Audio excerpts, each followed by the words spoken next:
Hey there, it's Brainy. April is Autism Awareness Month, and I'd like to raise some cash for the month to donate to the Autism Self-Advocacy Network. So, how am I going to do that? Well, allow me to demonstrate. This is a fish stick. Not very interesting, is it? But what if I dressed it in a flight jacket and sunglasses? That do anything for you? No?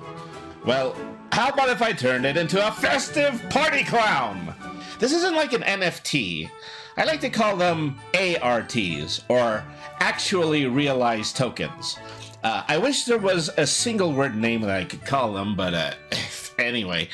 If you donate a minimum of $20 to my campaign via the links in my stream, and then email me at brainytherepgcat@gmail.com or join my Discord, I will be more than happy to send you a transparent PNG of one of these lovely fish sticks.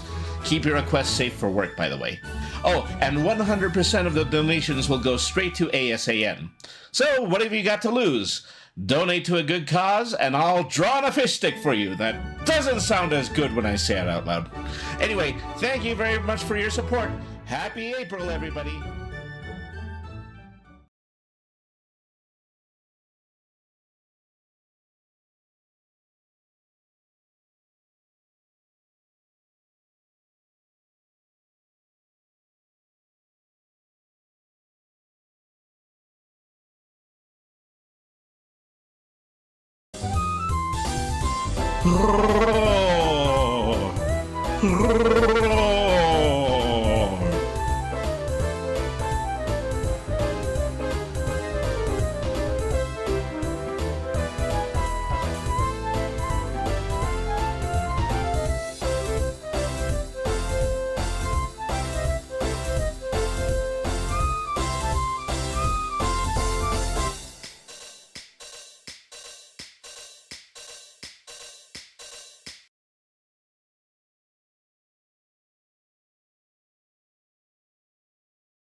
is the raddest, has skills of the baddest. Magic, Swinging fuzzy full gun. status, practically unmatched. Runs all of the gamut, in fact. He's a reference Games and guy. chatting, bent wizardly hatting, questing, snacking, napping. This Can't diversify. witty banter, seeking kitty answers. Rogues wanting to scamper. Tune in, And enjoy the ride. Brady, the RPG cat. Brady, the RPG cat.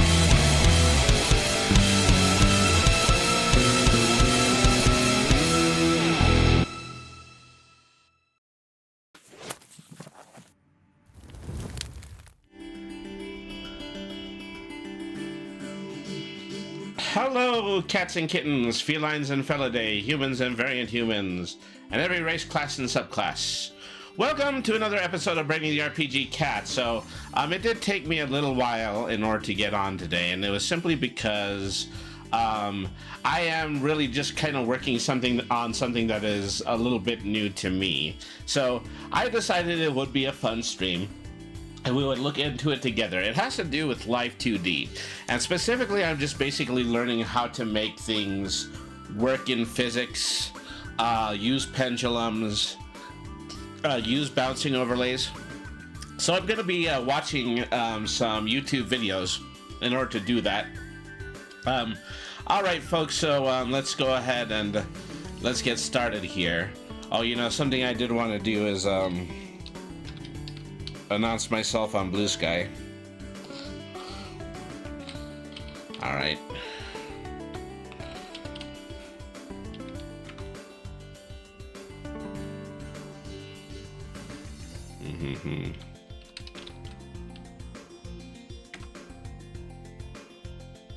Alright.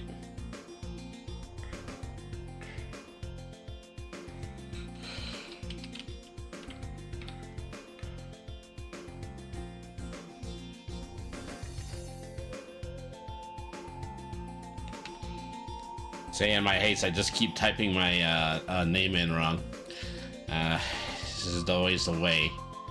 Alright.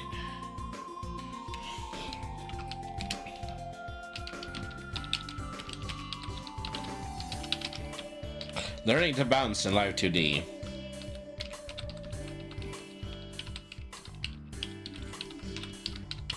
Because for all intents and purposes, that's what I'm trying to do. Alright. You know.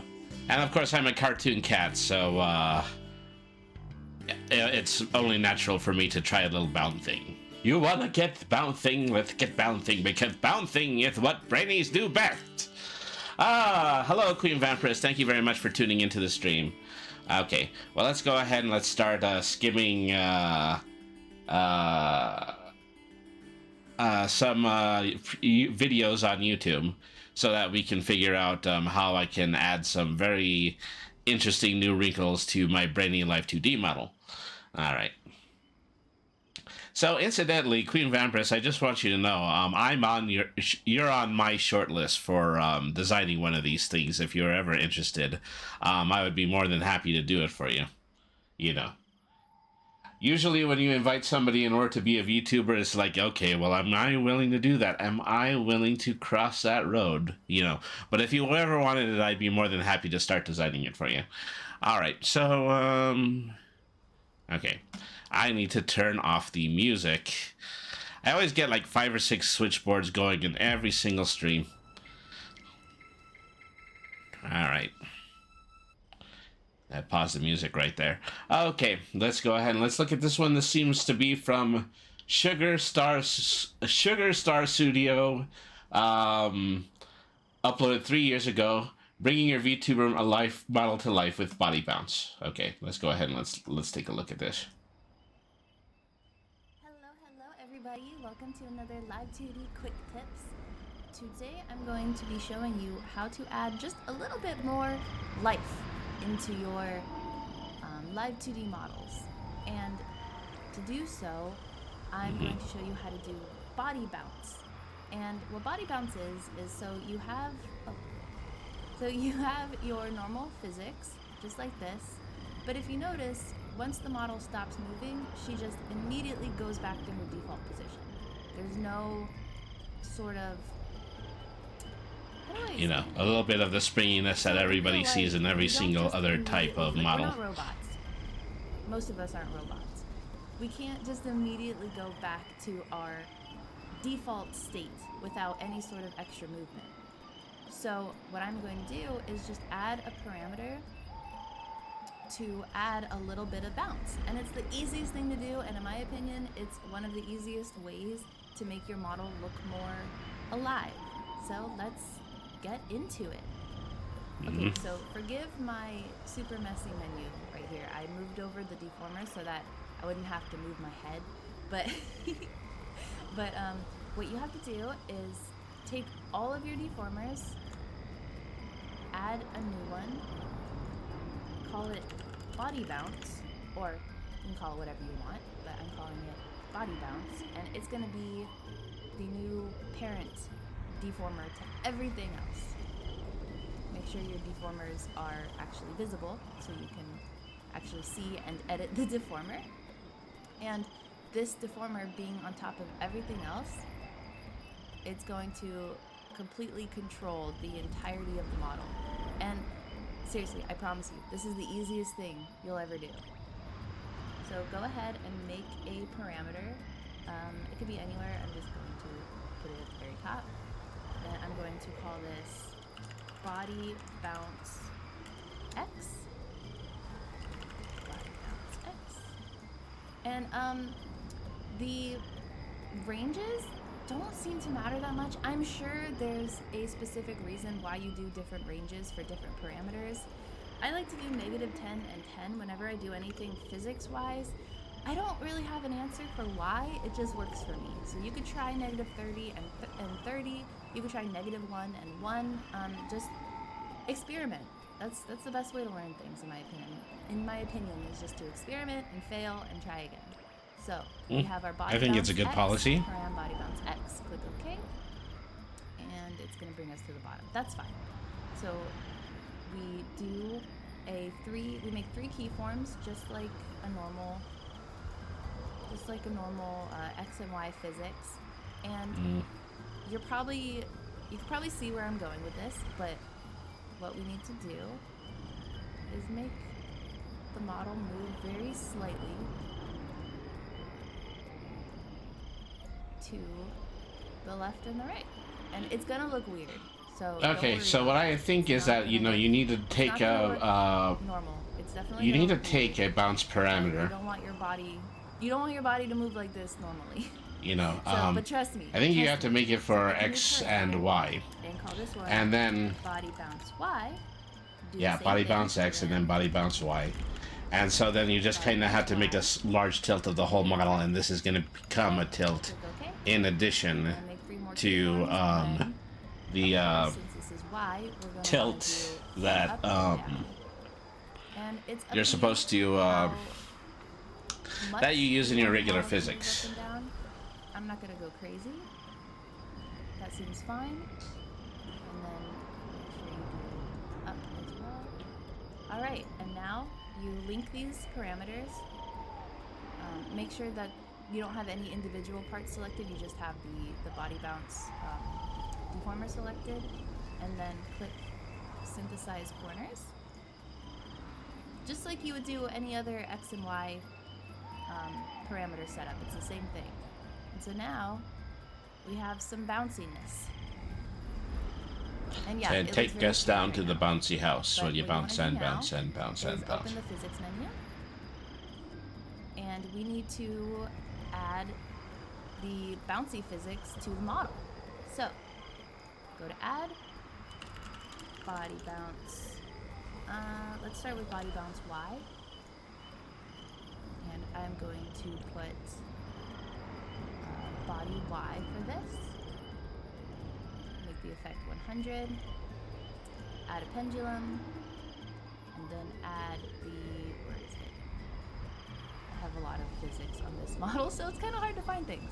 But let's go to body bounce. Okay, Y, so it's yeah, a you've got to make everything, Okay, put there it is. everything in the physics It was parameter, hiding. make Alright, two so angles click on for body it, bounce and then Y. afterwards, you actually have to add a physics pendulum to You it. can notice it a little bit right now. Let's up the scale. Zoom in a little. And you can see now, when I go up and down, when I move the body up and down, there's a little bit of bounciness to it. So I don't immediately just go back to default position. I actually bounce a little bit before getting there. And in my opinion, this is a really small thing, but I think it makes the model look a lot more alive. So let's also add this for body bounce X.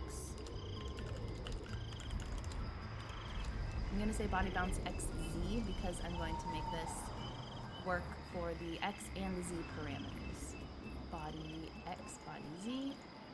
Oh, yeah, they actually Says made angle. I had some 3 questions parameters, before X, Y, and about Z. if you I almost say never it was have position, a Z. You can't have I believe that effectiveness is supposed to 100 represent for models moving front and if it's back, and I both just never position. really had a call for those things. So what you would have to do is split it either 50-50 I mean, you know, if there is or anybody however you like an wanna split it. expert It doesn't seem of to have too much Live2D in of the an house, effect, feel free but to I find correct that me the if Z I is am the saying angle something anyway, and so then you have irresponsibly that wrong with how all of this is supposed to be working. Is that I'm here with you and I'm in the process of learning myself, so. It's not. Oh, because this is body line. There we go, and now I am bouncing all around. And this might be too much. Okay, so when it comes to the bounciness overall already. settings, I'm probably going to have to consult this again, but then I am going to need to put everything together in the model and see if I can experiment with this a little bit. Alright, so here's Brainy. This is the new Brainy Live2D model that I've been working on so far. Before I get started, I'll just show you a couple of features. One is that, you know, he has a very dramatic head tilt and movement. And I'm just kind of doing this, I'm just using a trick of perspective that is actually used quite often in actual animated cartoons. Is that while you think that Brainy's head is a sphere, it actually is just a regular circle. And what I'm doing is that I'm rotating everything around in an axis so that it appears as though his head is a sphere, but everything wraps around it so I have probably something that is completely and totally unique to some of these Live2D model creations, and that is I have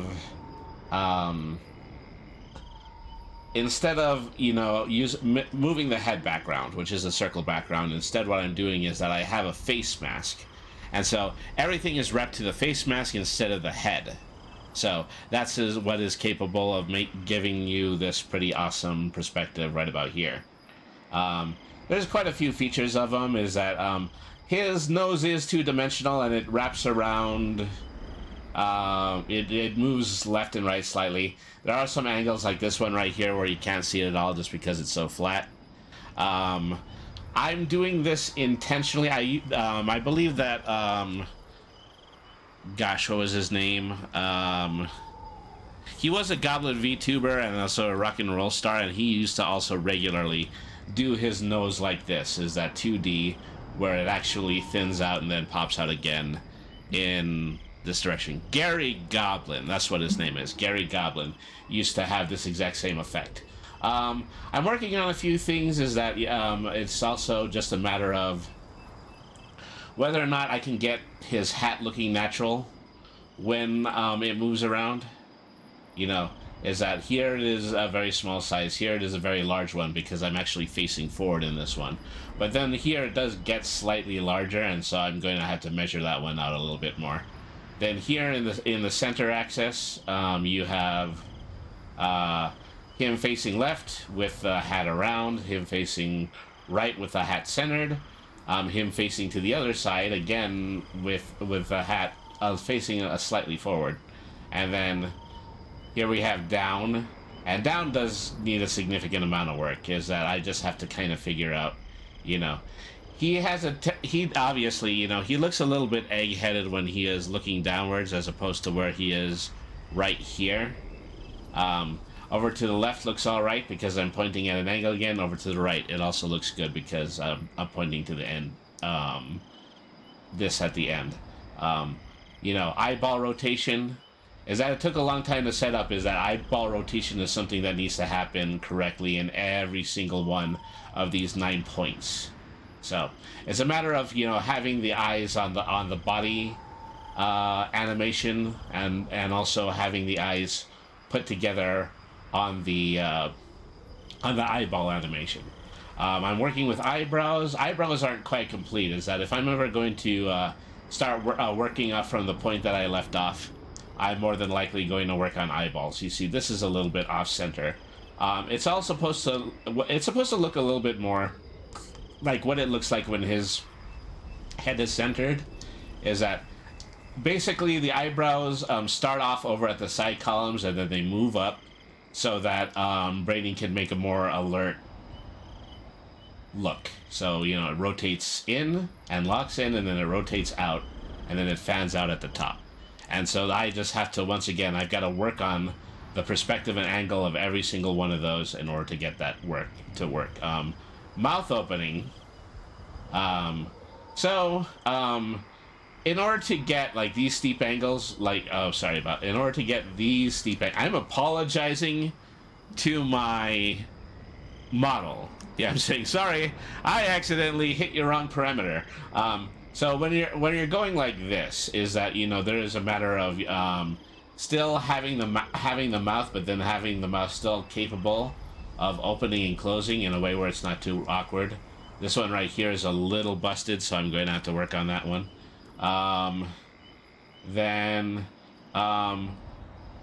Eyes opening and closing, I still somewhat have a little bit of an issue with this. I'm going to have to redo it, but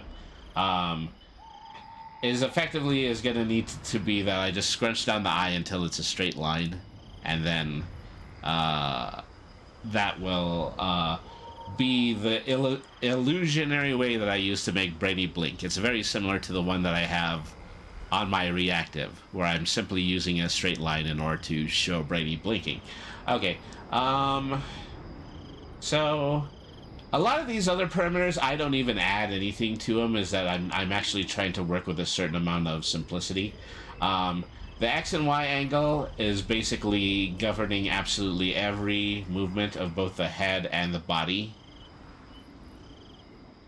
Is that, a lot of the layers are here, and it's because the layers are here that they all have a tendency to move together when I move the parameter. And so that is working out correctly. I mean, there's a bunch of things that you just kind of need to play around with this, is that you need to work with, like, the parameters and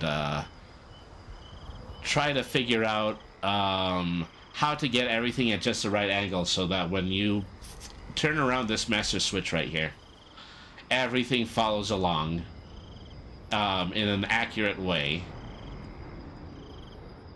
You know, there's a part of me that actually kind of likes Brady having this very large cranium when he's looking down, but you know, it does look a little bit awkward compared to all of the other angles.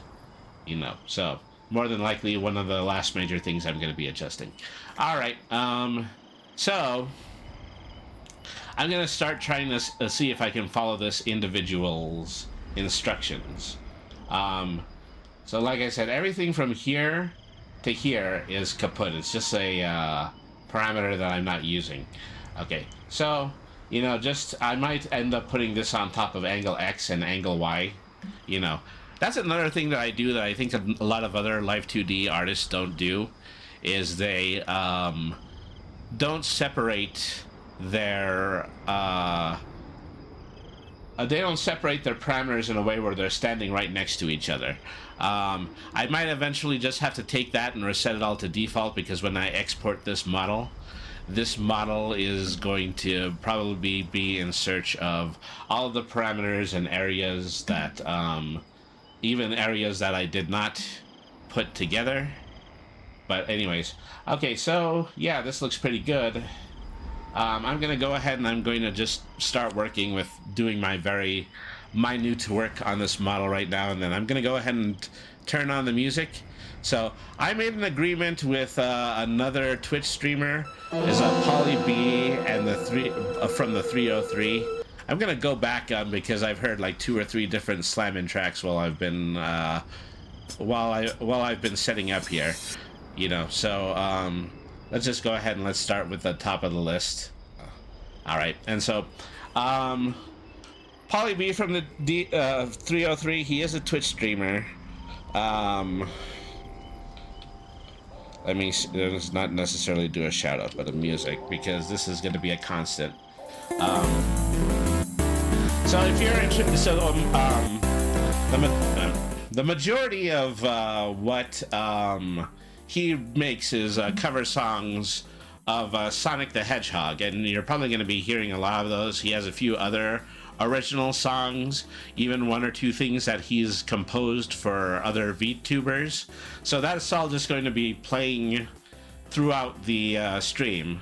And if you're interested in getting any of these songs, you can download them from his Newground page, which is Polly B from the 303 at newgrounds.com. All right, okay, plug over. Let's get cracking. Okay, so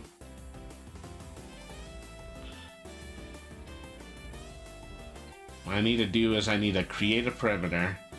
This is going to be bouncex. And so this is going to come out about, you know, a little bit awkwardly because I'm just teaching myself the process. Everything is as new to you as it is to me. All right.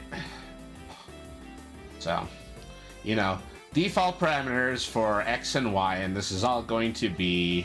Oh. And all of this is going to incorporate absolutely every single parameter. All right, so I need to make another one of those.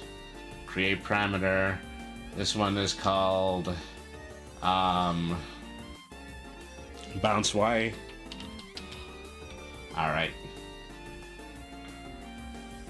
So there's nothing here now in the parameters. So what I'm gonna eventually end up doing is that I'm going, well, what I actually need to be doing is that I need to start working with this gadget right here.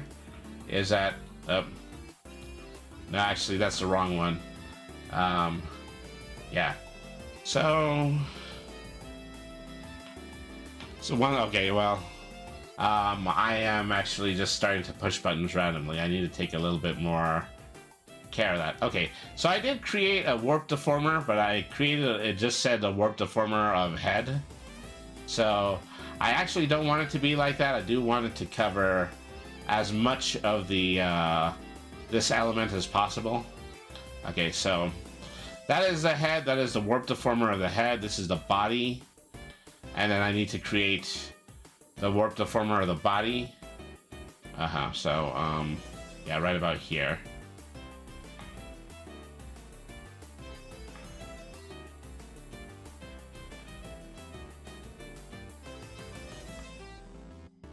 Okay, that's a lock button for the warp deformer. Okay, so I made this one. How did I do this? Okay, so it should go in the body.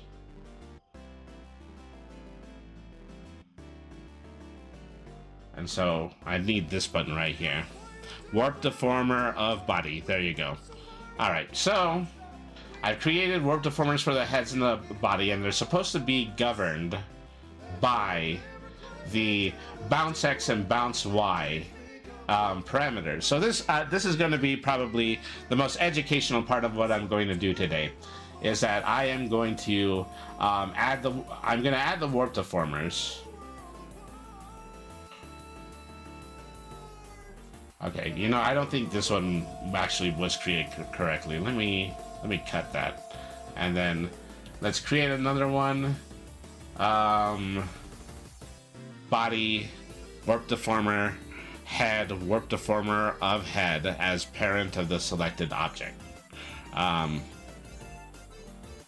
Or set parent manually, root deformer, warp deformer of body. So I think that actually links all the warp deformers to each other. That's not necessarily that I want to do. So now we have a warp deformer. Okay, we need to get our regular pointer back here. Okay. So the mistake I keep making here is that right now I'm actually using the add a parameter tool. I just need the regular arrow tool here. And so the question is that well, okay, let's go ahead and let's add a keyframe on both of them on the 0.0 mark so that that's what default looks like. So go ahead and one here and one here. All right. So now what we have to do is we have to work on bending the entirety of the warp deformer so that it does create the illusion of Brainy's body stretching in a specific direction. And we have to go to all 9 directions on the map, just like we did with the head and with the mouth and eyebrow tags. So let's go ahead and let's start working on that. So here we are on the X parameter. And so first thing we're going to do is that we're going to create another keyframe. The keyframe is the same as the last one, but this is where we're actually going to begin to create a deformation of the figure. Something doesn't seem to be working. You know, I put the warp deformers. I'm a little concerned I did not put let me remove that one. So I put the warp deformers, but I think I made a very clear mistake, and that is I did not add one element of absolutely everything into the bounce section. So let me see if I can do that. All right, so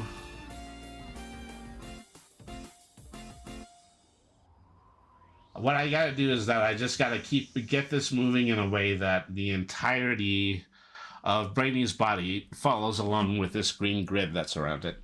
All right, so like I said, is that I've got to start with X, and then I just need to start adding just loads and loads of the symbols here. And so I'm going to end up doing that for both the head and the body. And all right.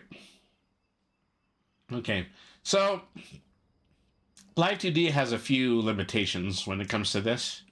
The most major one being is that you are kind of limited into just putting 3 elements on a keyframe at a time. All right.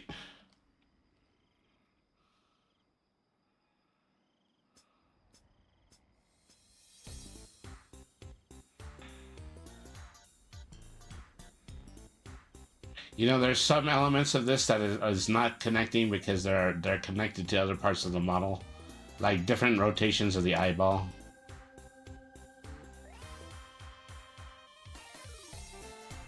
So, you know, we'll try to continue to do this and see if how much we can of the model we can actually get in a new parameter. So I don't want to say something, you know, especially dumb, like I am doing this by ear. I'm mostly being improvisational. I do just kind of play around with the dials a little bit when it comes to making any kind of 2D art, simply because this is the way that I teach myself, is that I start to run into limitations, and you know, I just kind of figure out what I might be doing that, and then infer that from that information what I could be doing in order to bring things a little bit more correctly. Okay, so once again, you know, start grabbing symbols. Regrettably, I think that maybe right about here is where things are going to get a little bit difficult. I think just one of these 3 parameters is not actually added to the X bounce. So let's just click on each of them individually.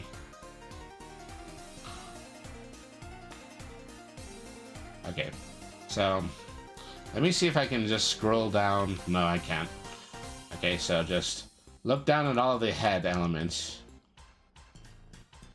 So, you know, on the bounce and X, on the bounce of Y, all the deformers are on here. And just the deformer and everything is just on this, is just in keyframe form facing forward.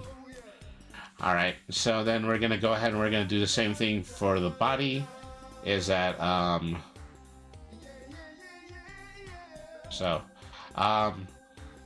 you'll see Brainy's head disappear. That's because is that I'm mostly highlighting the X and the Y on Brainy's head and Brainy's body, because they're two separate parameters and they're in different folders from each other. It's not as though I accidentally deleted something, so don't worry, mother. Let's see. So once again, on the X parameter, we're just going to be working with the X parameter just to start, because like I said, is that we're making changes to the model right now. We gotta make sure that, you know, we make them succinctly enough so that in a situation where I might have done something wrong, I can still back way out of it using undo and then keep working. All right.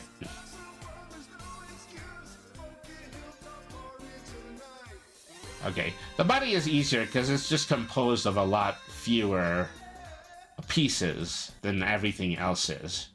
So I do believe that I might have everything here, and so when we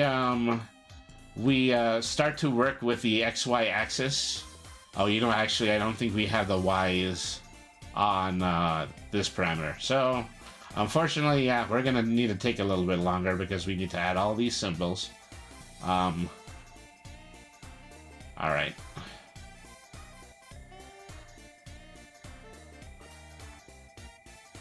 Well, all right. So, a lot of the people who are watching this, it's more than likely they're a little bit scared about the fact that, you know, I do seem to have objects that have more than 4 parameters locked into them. And so, well, you know, I do have things put together in a situation where it's a little bit haphazard, especially when it comes to the X and Y, because just every single one of those parameters is on the X and the Y. I'm pretty sure there's all these parameters I'm supposed to be doing, like body X, Y, Z, and I might end up just needing to change that. Okay, so, where was I? You know what, actually, I am not going to make this distinction. I'm going to start hitting undo. Control Z.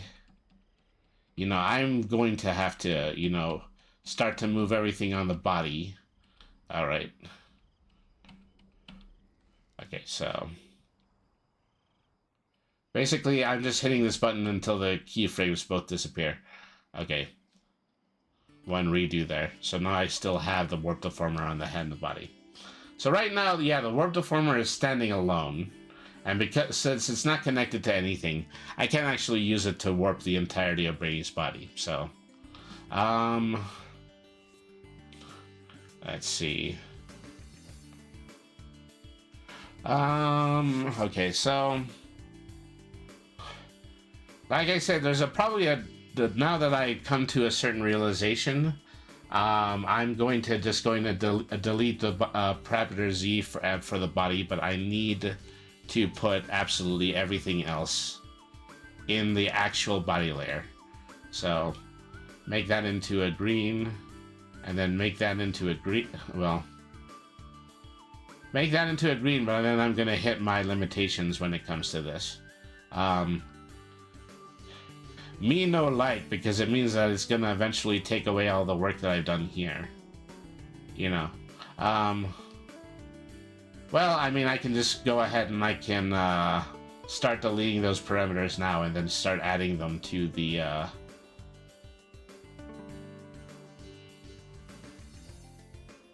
So we're going to actually be backing up pretty significantly here, folks, because what I'm doing here is I'm just going ahead and I'm deleting all of the body parameters in the regular angle X and Y section.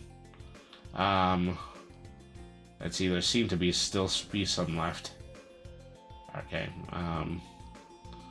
yeah, just quickly go over every single one of these keyframes.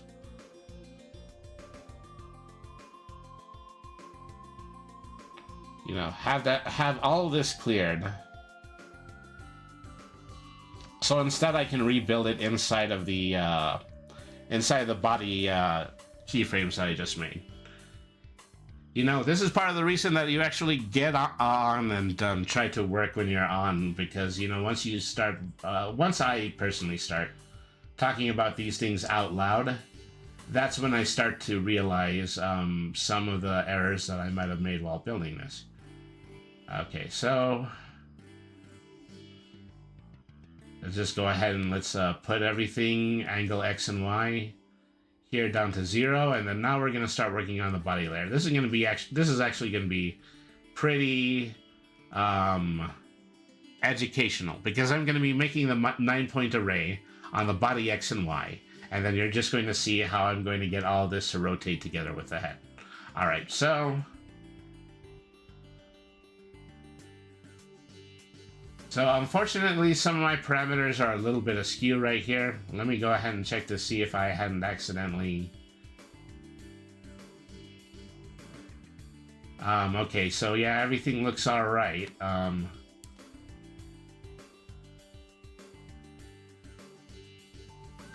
wish there was a way in order to bring things default 0 to 0. But I'm not seeing anything at the moment, so I'm just going to go ahead and I'm just going to start resetting things in the area that they're supposed to go. Okay, so X and Y, got to make sure that this right here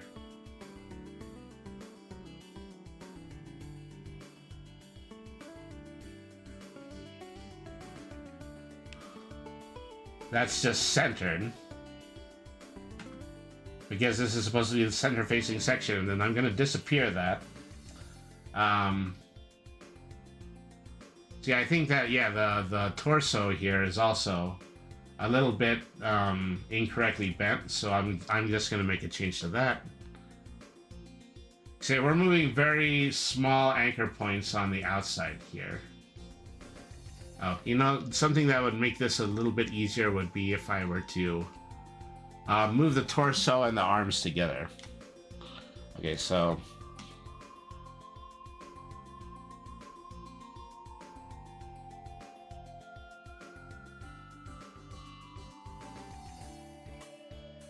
well, I just didn't select them. So another thing that I tend to do that not a lot of other Live2D artists do is that I also just have a tendency to move a lot of parameters into place just using the X and Y movement of these very small anchor points on the model. Lots of other people, they just don't like to do that. Okay, well, at this point, I'm just gonna go ahead and revert. I'm sorry. Let's just go ahead and let's go back to everything before we started. So let's see.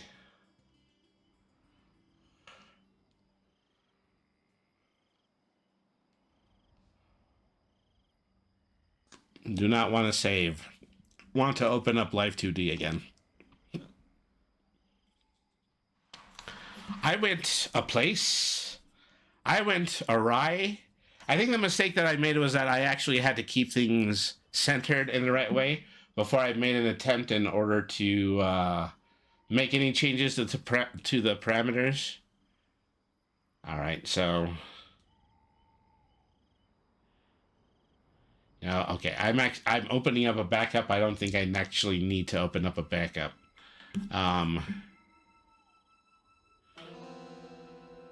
All right. Oh wow, this is the older Brady model. Forget about it. Okay, so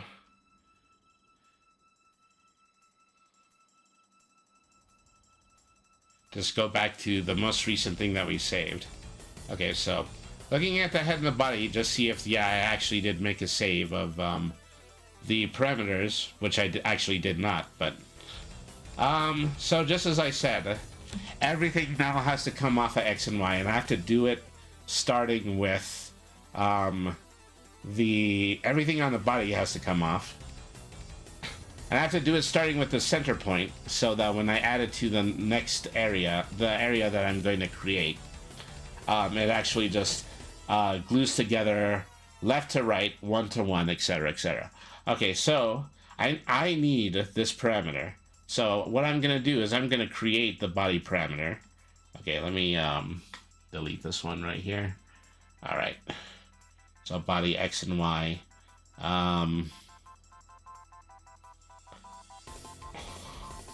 All right, so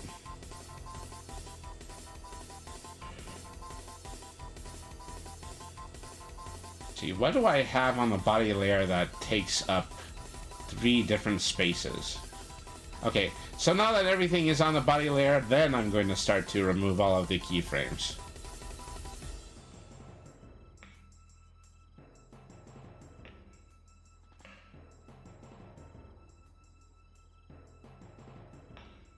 Okay, so take a look here to make sure that, yeah, everything is actually getting taken off of this section of the model. All right. And so, yeah, well, this is something that we accidentally found out. Now we're going to need to do the body on these 2 parameters right here. You know, just something that I did not realize. All right, so let's bring the head angle back together. At some point, maybe I'm even just going to make the head invisible, but we'll cross that bridge when we get there. All right. So, yeah, here we are back on the X section. Things, unfortunately, still look a little off. Maybe things were actually moved all the way back. You know. See, I have to figure out whether or not I can actually return things to their default positions. Alright, so...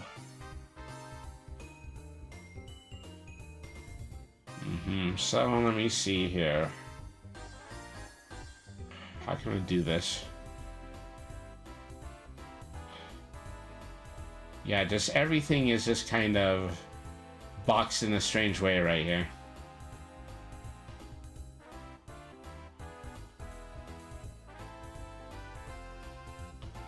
Well, at this point, you know, I'm just going to start working on it, and then I'll make adjustments as I need to. Alright, so... I have a tendency to just like to go ahead and put the symbols in like 3 different areas while they're still shaped in the same basic direction, so that I can just go back and then I can make the alterations I need to in order to make this look as though it is facing left and right. Okay, so starting here. So basically everything right now is on a tilt that I'm going to probably need to fix. Is that all of these little awkward ellipses are going to need to turn into rectangles again. Alright, so there we go.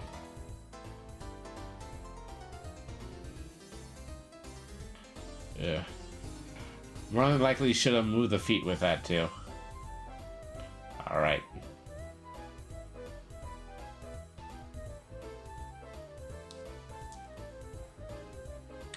Okay, so we're creating the body parameter again. Eventually we're going to make the 9 points that you need for any, you know, just major moving area here. Okay, so we gotta make sure that everything on the X section is back to basically back to its original shape. This definitely recenters my body frame, but it also just actually looks really super extra chubby. So it's a little bit hard to measure because I know that the torso section is also not in the place that it was originally. It looks like this just kind of has a little bit of an anchor point that doesn't seem to be correct. And once again, you know, I did want to center the head here. Alright.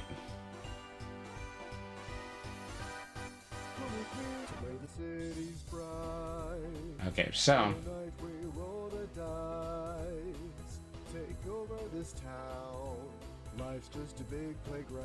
well, you know, now that I did this, you know, I'm gonna want to delete these because I want all the positions to line up with the one that I had just recreated. Alright.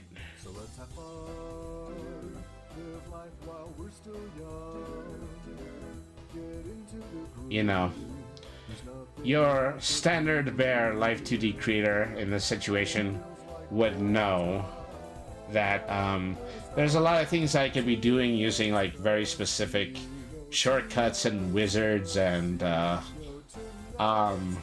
instructions that exist on the website and whatnot. But like I said, I do like to play around a little bit with my models so that, you know, the way that I end up creating them feels a bit more organic. Oh, I should not have deleted that parameter. That was the one that I actually wanted to keep. As a matter of fact, let's go ahead and let's point that one. And then let's delete this other two.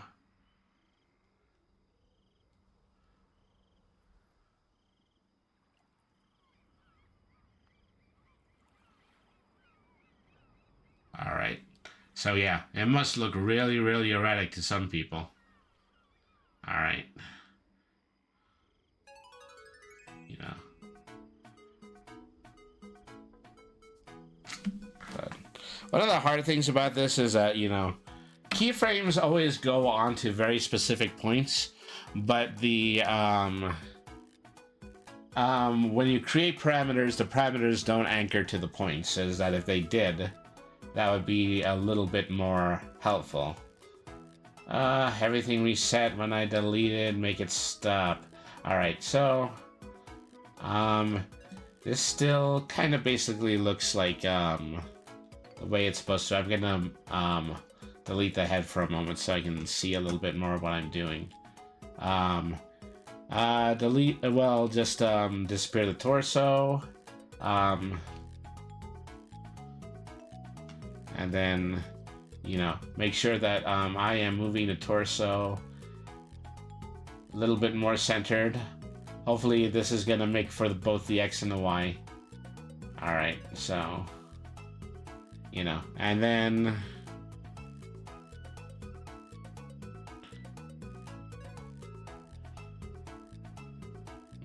alright. Just center everything in a way where it looks like he was more organically standing when I only had symbols uploaded here. Alright. Okay, and then arms. Arms look a little bit out of pocket right here. Alright. Well, just kind of try to see where I can get that to look a little bit more symmetrical.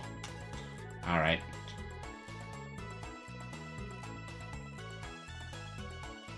Now where was I? Oh yes, I still need to do the belly. So I can bring the belly back, and then just reset the belly basically in the center. You know, while keeping that the same, Okay, so now we're gonna start creating the keyframes up, not just of the belly, but of the entire body. Okay, so you know, there's somebody out there saying, "Oh well, it was clearly labeled. How could he have made a mistake like that?" But oh well, you know. I'm a clumsy designer, but I am a designer nevertheless. Let's see here. Alright. Okay, so now we have all of our parameters again. Now we're gonna start moving them in the along the XY axis, the same way that we had them when everything here was still connected to the Y axis above. Okay, so here this is the center point. Tummy is normal. You know, keep everything together because things will start to get a little bit erratic and start moving around in different things when you move too many parameters together at once.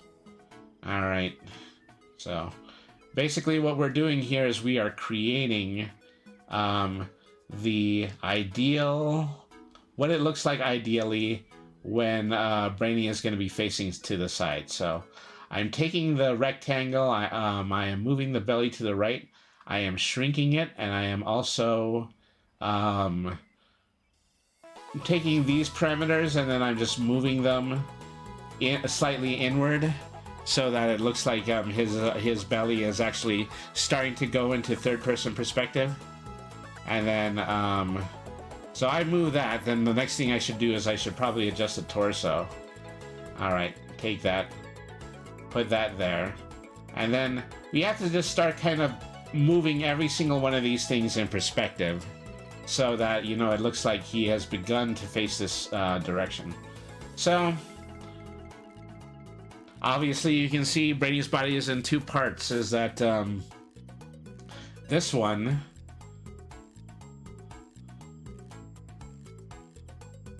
so you can already start to see that, you know, just because I move the two parameters, that this one looks as though that's moving in a direction that is slightly more third person. Alright, so this is basically what Live2D is that, you know, you're creating a lot of different axes, but you're only creating them for, you know, 2D models, and then you just have to provide the how everything is shaped. In different ways, it is simultaneously easier or harder than some other programs that do animation. But as you know, we're making animation here for a very specific purpose, and that purpose is to actually make an interactive model. So let's see. Everything now has to, I have to do the exact same thing, but now everything has to kind of move to the left. Okay, here, you know, belly, taken to the right and then slightly inward. Okay, and so I do like to move around my parameters just really quick to see, you know, how well they seem to match up with each other. Okay, so then I'm gonna have to do the exact same thing with the opposite of the torso here. Is take this end and then, yeah, move it like that. All right. There we go.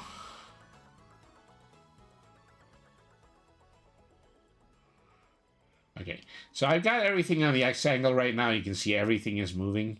I should actually make some, let me check that, because I'm going to actually need to make some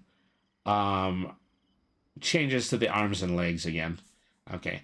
I have these as separate, I have all of this as like separate parameters, well, separate symbols, because if I ever want to go back and do this again, I might want to do something a little bit more special with the legs and the feet, but right now I'm just treating them like they are one symbol. Okay, so just go ahead and take this and then move it so that it matches up with what it looks like when he turns to the right. Uh-oh. I think I made a problem. Okay, yeah, I put all of this on parameters that I should not have. Okay, so this goes left, this goes right. These probably should not exist yet, so I'm just going to do away with them. All right. Okay.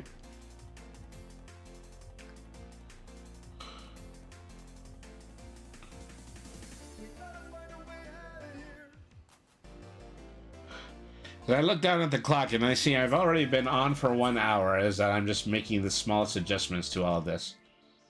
All right.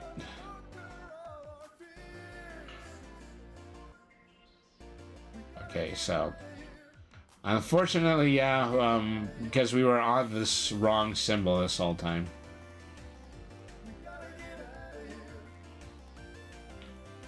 Oh, you know, I'm not deleting every parameter. That's the mistake that I'm making. Alright.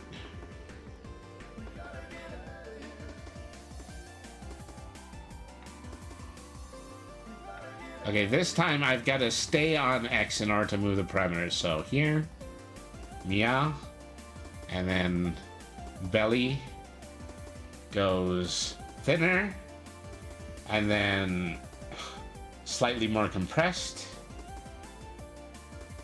You know, try to keep these things in, you know, relatively symmetrical geometric shapes. Okay, so that is just moving the belly. I'm gonna just go ahead and do it in the opposite direction.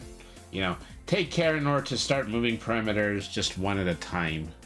You know, it said is that somebody is going to look at this and they're going to say sloppy, sloppy. This is not actually how you're supposed to do it, but you know, I take a great personal pride is that I have been working in college media labs for some time, is that I've had at least a small amount of education in all of this. But you know, my biggest tip when it comes to anybody working on any of these programs is to practice with it. You know, push the buttons and then see what it makes the model do.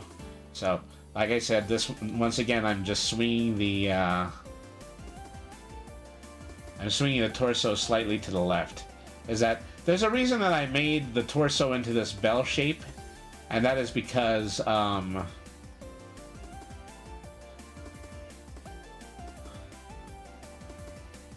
made this torso into this bell shape, so if I ever got too far out of line with where the torso is supposed to be behind the stomach, then it wouldn't look right, and then I would just have to still keep that point behind the belly symbol.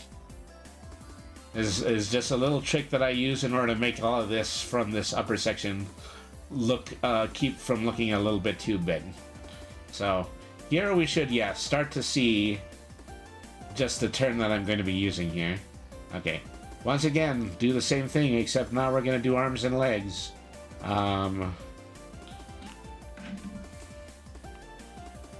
Alright.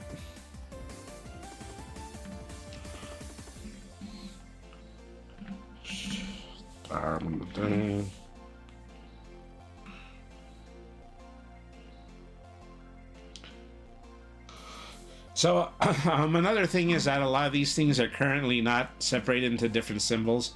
I don't have a left leg and a right leg. I don't have a left leg and a right foot. I just have those two symbols put together because I don't anticipate Brainy moving any of those pieces independently. Maybe it's a little lazy, I don't know, because everybody always does. People typically do like to make their whole own model in that very holistic way. All right.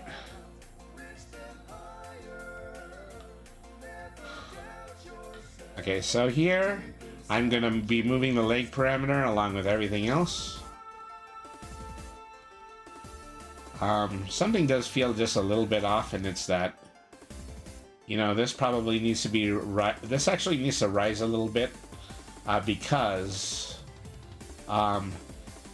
you get the feeling that he is actually kind of turning his leg slightly towards you when he moves his stomach in that direction. You know, there's a little bit of a change in the warp of the belly. That's something I'm going to have to fix in a minute. All right. Alright, and then start to do the same thing for the other side. You know. And there's some other things I can do is that I can go in here and I can start thinning things up. I can start repositioning them. But then I just kind of start to getting to thinking, well, how's this going to look like when I turn the feet around? You know, assuming that I'm going to do that. Alright. So, okay, this looks off. I can see why this looks off because I don't think it's pushed far enough in this direction. All right, so let's do that, and then let's go ahead and let's take this, and then let's move it a little bit farther here. So the odd thing about this is that currently the arms haven't moved, so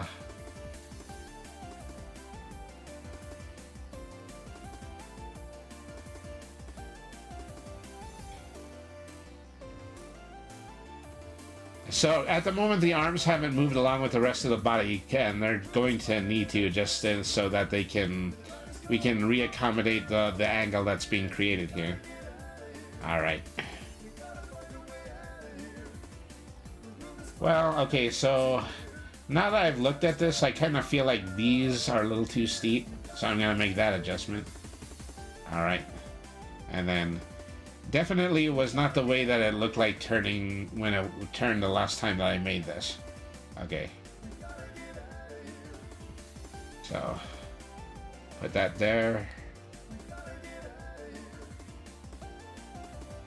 Let's give this a save. Save is important. Save is good. All right, so last thing we have to move are the arms and the tail.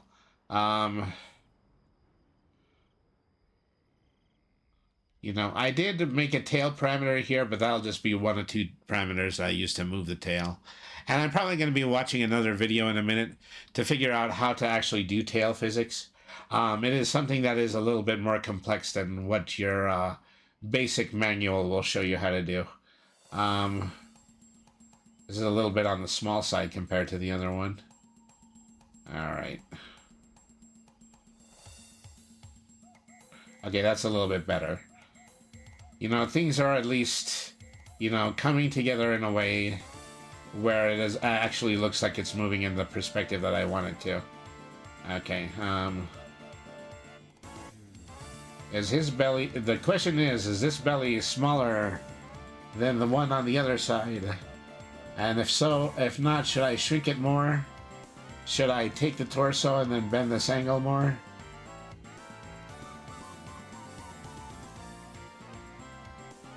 It's always funny that whenever I do this on the right side,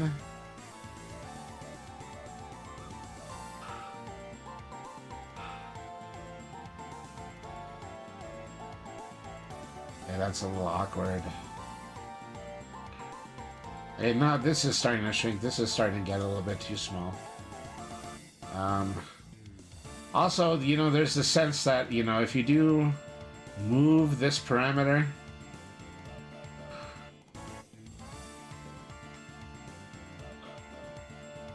you know, all you gotta do is get things looking as though that they are pointing at the angles that they're supposed to. And so that there isn't perfect, but it's pretty close. Alright, so...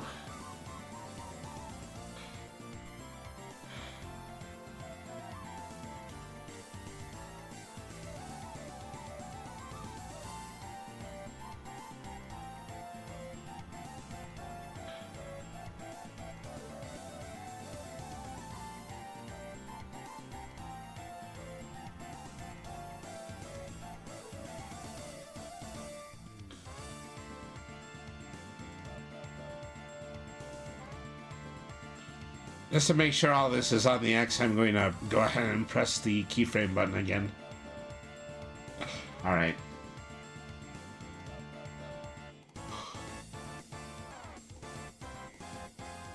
Okay, the next thing we're going to have to do is we're going to need to angle the arms. And so, the top half of the torso is going to change a little bit to accommodate where the arms are going to move. And so, you're just going to see, you know, me sharpen this angle a little bit, and then take the arms and then start to move them slightly inward.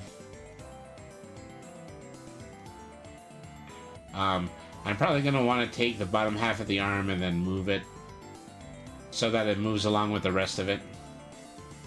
You know, this is where we start to see elements of Brainy that, I need to bring the head into this again. Because now these two things are separated.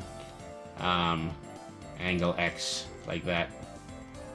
Alright, and so, you know, take a moment to look at how the head and the torso kind of go along in the same place. I mean, this makes things a little bit harder than the way that I was doing them before, but it's also necessary because we need to keep these things clean enough. Alright, so this takes care, I believe, yeah, this is good enough for, okay, so this angle, then this right angle, because right now this is moving and it's not moving in this direction though. Okay, so again, take everything, re-socket the shoulder, and then bring the arm a little bit further in, you know.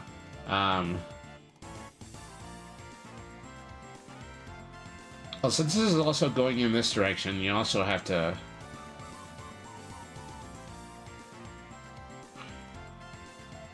So, we're making kind of an awkward shift right here.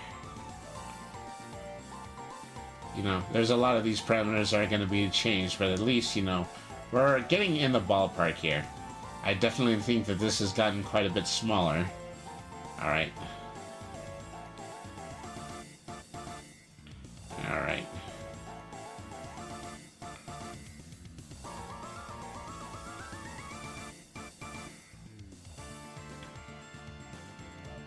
So pretty soon I'm just going to take this parameter and I'm going to move it up right next to the X1 to make sure that I have everything lined up in a way that looks pretty realistic.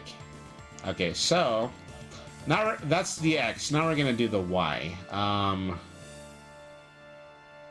So the Y just kind of governs the parameters when they're moving up and down.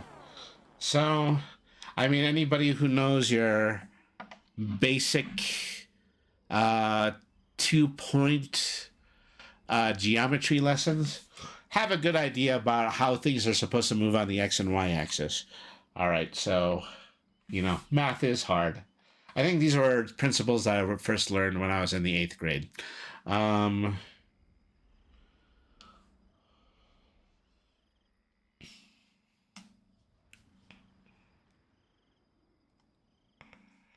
Now, let's see, where was I?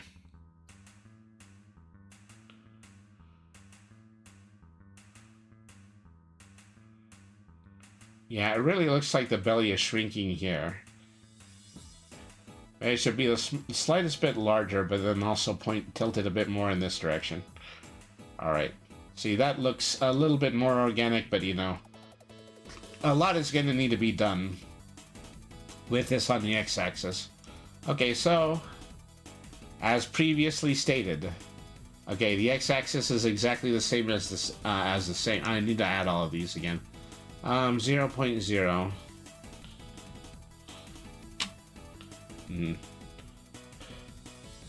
And then, yeah, just add all of the parameters in.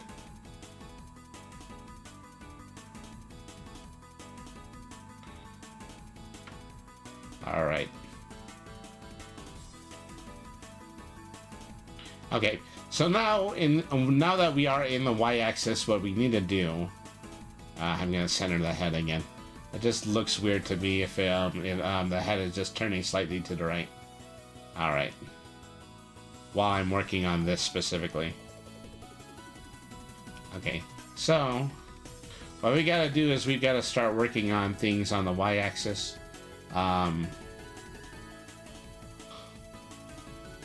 Let's take everything and then let's tilt it upwards to the y. Okay, so now, if braiding his head like this, his body needs to move slightly upward while his head is tilting. Alright.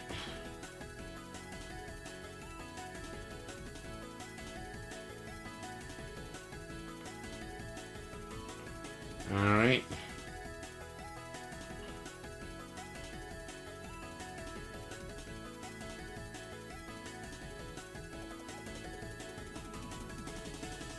Okay, so I'm going to need to move the belly and the torso a little bit independently. I'm going to be doing the exact same thing because I'm going to be moving the body up and down. Alright. So, let's start with the belly. It's just going to be a matter of, you know, making it move a little bit further up. And so this is going to be a little bit easier, simply because, you know, just the entirety of this is just going to be moving slightly upwards. I might actually want to move his shoulders down, but I'll work on that in a moment. Okay, so...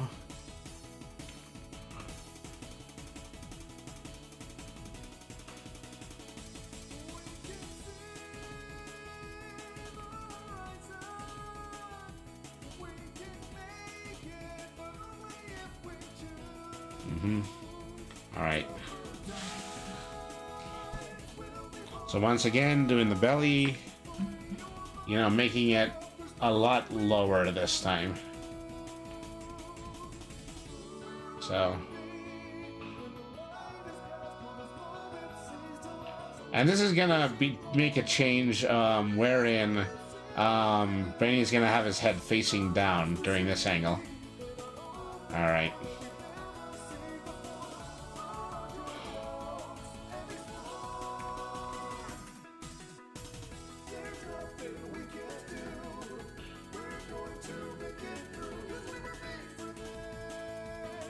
Okay, we're gonna take like the entirety of his arms and then his torso, and then we're gonna start angling it downward. You know, this is a little rough right now, is that probably later on I would actually change the anchor points a little bit.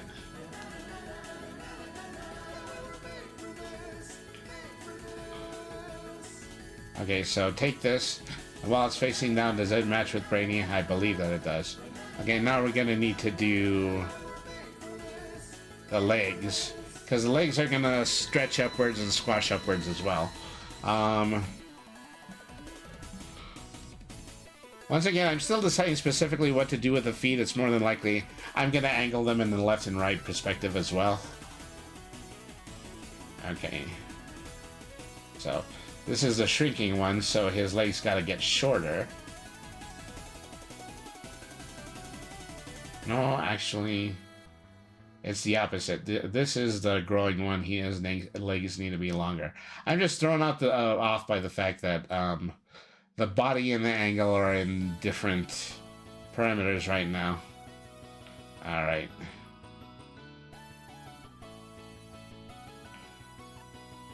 So we know that's good.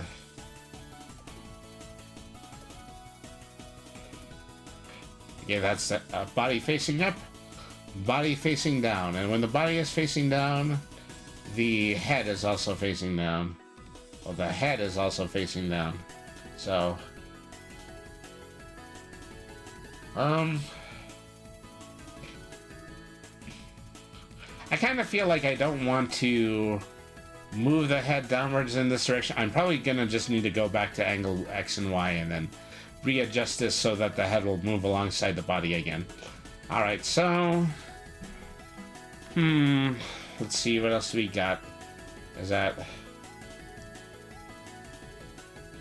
And so we're starting to see a 360-degree move around of the body. And so, if we were to merge these two, there are some of these that actually don't move in upward-facing angles or downward-facing angles. I prefer to keep it that way because I really just want the body to move left and right anytime Brady is also moving his head. So let me start taking this parameter and I'm going to put it next door to the other 9-point parameters so that I can work with it a little bit better. Alright. So, angle X and angle Y between, and then also eyeballs. Alright, so...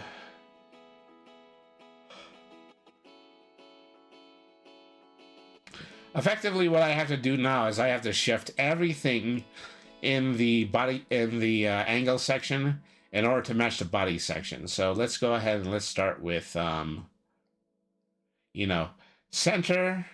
Of course, center looks good because everything is default right here.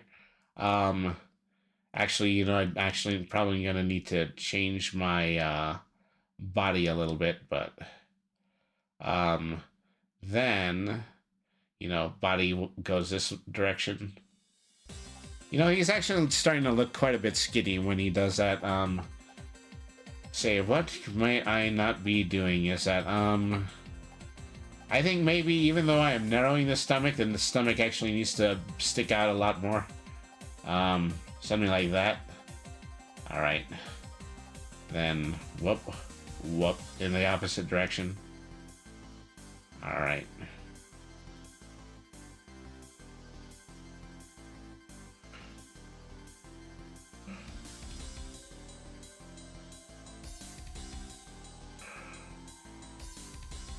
And let's take that torso once again.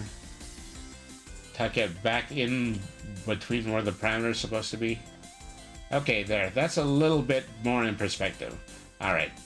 And go ahead and give it a save at this point. Okay. So, something that has to happen here is that everything when the body is facing upwards is still connected to the head. However, everything when I go down like this, the head is going to need to also squash like everything else here, so I need to go back to the angles, you know, downward facing angle right here, and then actually, you know, change the 3 angles on the bottom is what I'm going to need to do. Okay.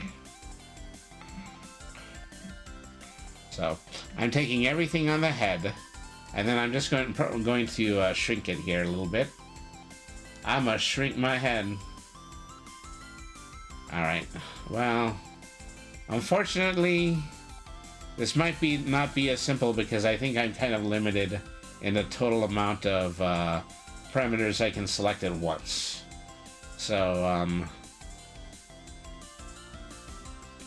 like I said, body's down here, the head's down here facing downward. I just take the whole of it and then just move it downwards. Okay, but I need to be taking the whole of it. That's what the issue is. Up. I'm missing ears.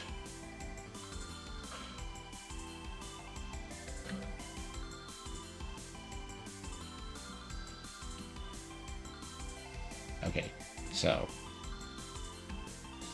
I'm just going to take everything and I'm just going to move it downwards. See, once again, this is the hard part about this because I don't think I think that's precisely what I'm up against right here. Alright. Right now, the thing that's most off on the head is...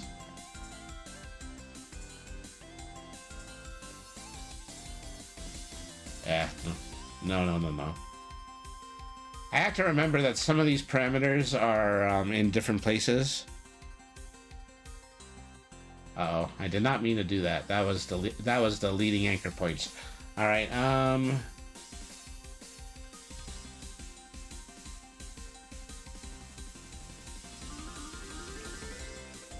Now you see why I would have preferred it the other way.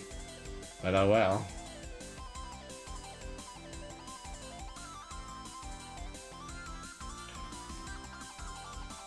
All right.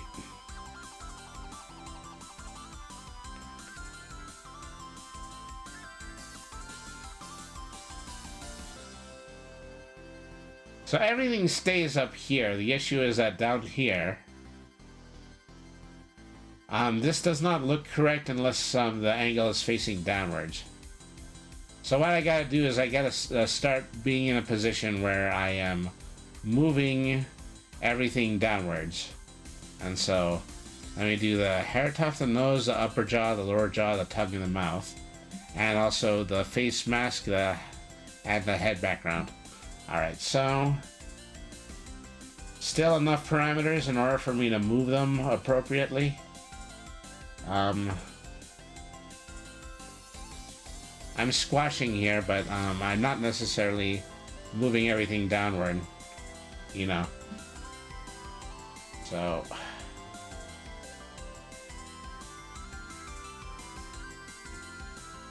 let's see. Where would this be touching the bottom of the head? Roughly about here. Alright, so then let's take the eyes down again. Okay, so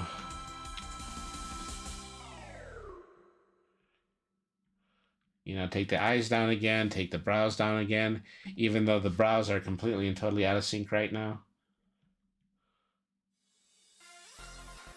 You know, just to check, okay, if I remove the face mask, the hat, okay, now the head is on top of the sphere again. That's all I needed to confirm. All right.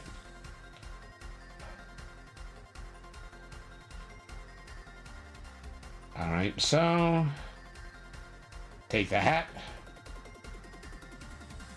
You know, just start fitting everything in all the slots I had made for them before. All right.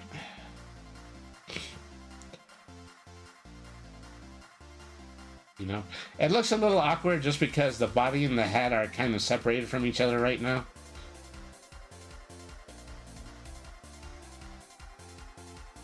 Just put them in a situation where if they're following both of the angles. Oh, we've hit a snag right here. Because now the head needs to go down when it comes to all of these parameters. So...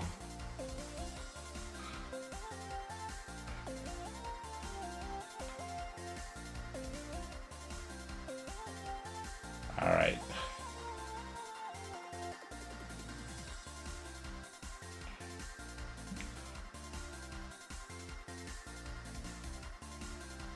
Well, at least this time I'm capable of having everything selected, so I'm just gonna bring it down. All right.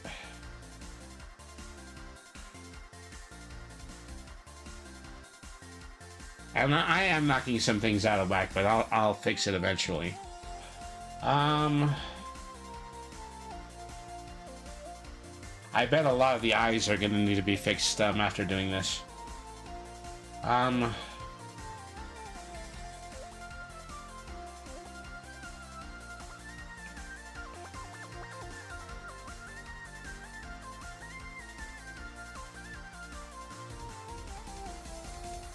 Yeah, because everything out here just seems to be okay, but then I've got things going all over the place in this section.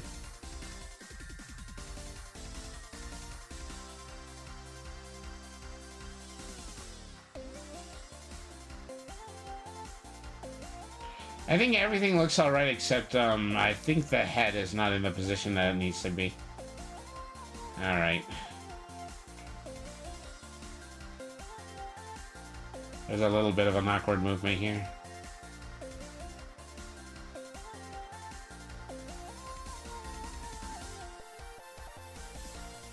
I've got it like a pop-up toaster head right now. That's what the problem is.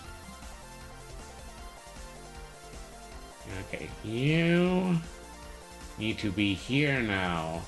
And I am going to hit the keyframe button so that it will stay there now. Alright. Okay, that seems to be working.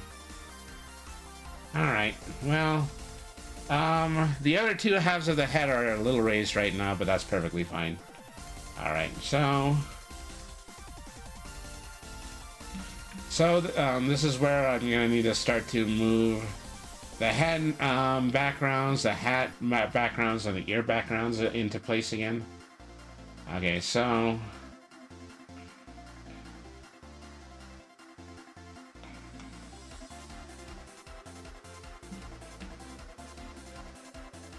and yes, Brady does have 2 ears. One of them is just behind the hat. Alright,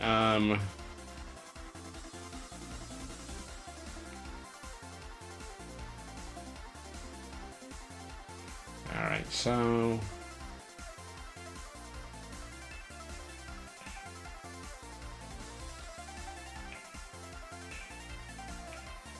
and so there's going to be some awkward changes to where the hat is, because I'm going to need to start moving some parameters slightly inward.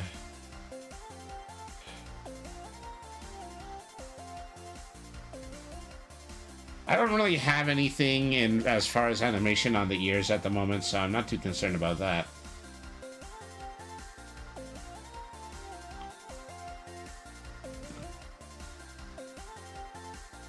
You know, things are a little bit, you know, kind of bunchy right now, is that here in these center sections, his face looks a little bit more flattened, you know. Well, like I said, you adjust. Everything you do in everything you do in Live2D is just about making these adjustments. Okay, so okay, the body is more or less moving the way that I want it to. So once again, yeah, this is not going to grit with this unless you know. And so even if I hit the record button right now, is that a lot of the perimeters I'd already created are going to go a little wacky just because they've been recently been moved. Things have been put into approximately the place that they need to be. You know, and also this recording button makes things a little bit awkward because every once in a while, the X and the Y is going to go into a direction where they shouldn't be going in. You know, that syncs up a little better once you actually put it into the modeling program. I don't know if there's a way to like link perimeters to each other. That's probably something that I'm going to need to look into. I have a button to replicate perimeters. I think that's just taking everything and making a copy of it. All right. So, you know, that actually makes things look an awful lot better. It makes it look like Brainy has movement independent with his hands and his legs. You know, it's a way that I should have always been doing things, not always just keeping absolutely everything on one parameter. Okay, so you know, there is a lot that I like about this. You know, some of it is just really, really it's pretty adorable, you know. So there's an enormous amount of this that just kind of needs to be altered right about here, because yeah, the face was probably squished pretty substantially. Let's see, what else do we have? Down, over, yep,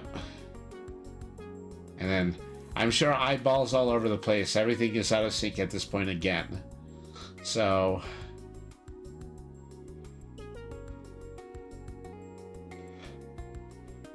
let's bring everything back to center and then see where we can start with this. All right. You know, Live2D also, once again, you know, it allows you to link two sets of two different parameters together, but it does not allow you to link perimeters to other perimeters. Although, if I were to make a slightly different change to this, then I could put angle with body, and then angle with body, and so then I can link these two.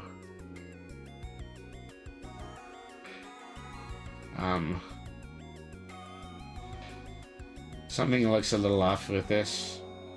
I think these are moving in different directions. Yeah, maybe this was a mistake. I think I'm gonna just put everything back the way that it was. So angle Y, angle X, body Y, just like that. Okay. So, I've decided I'm gonna go ahead and I'm going to make all of those those re-angles later, because it does take an awful lot of, you know, time in order to set those parameters again.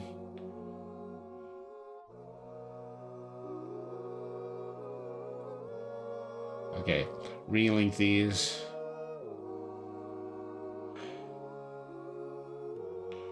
All right.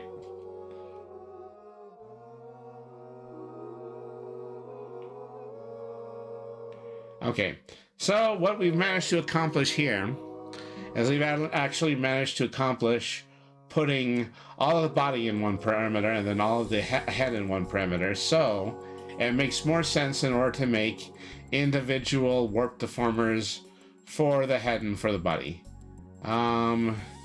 First thing I need is okay,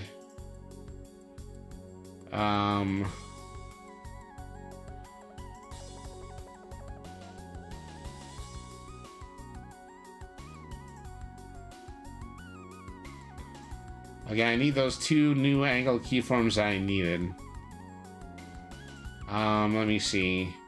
Yeah, create parameters. Call this one. Yeah. Bounce X.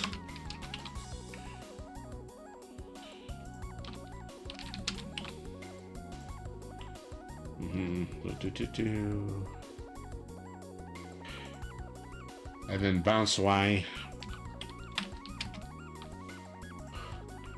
Okay. And so this is my introduction to physics, is that, you know, the first Brady model that I made didn't have physics.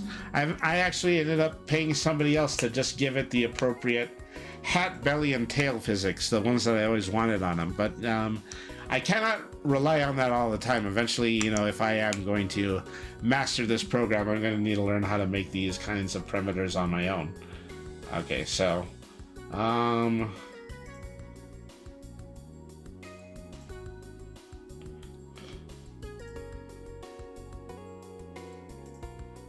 Okay, let's make the warp deformer here. Alright.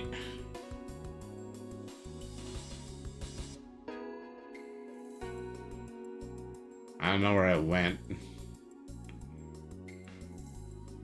Ooh, and I should not have been doing that on the head angle. Okay.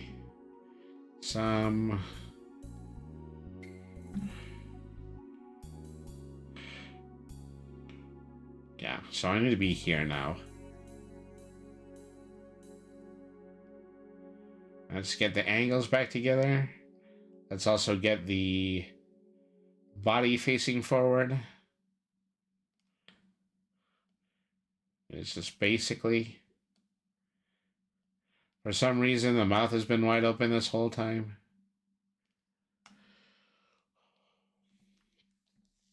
Alright. So... Okay, we're making a bounce. Okay, so... I need to select a parameter, and then I need to... create the mesh. No. Oh, I'm on the wrong angle again. Alright. Here...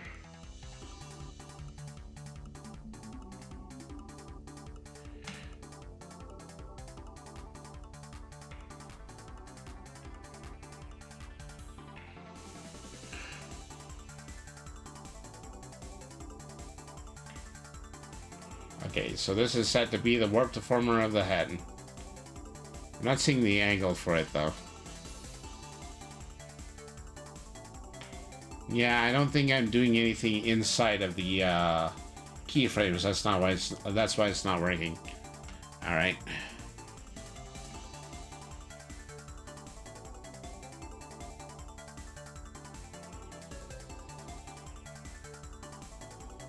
It's like I've made it twice somehow.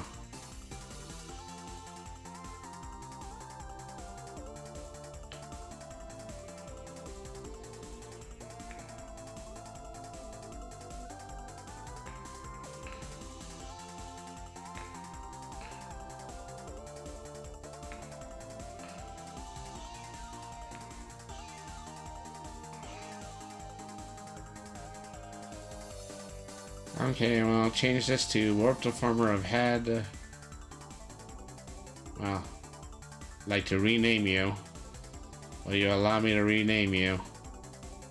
Alright.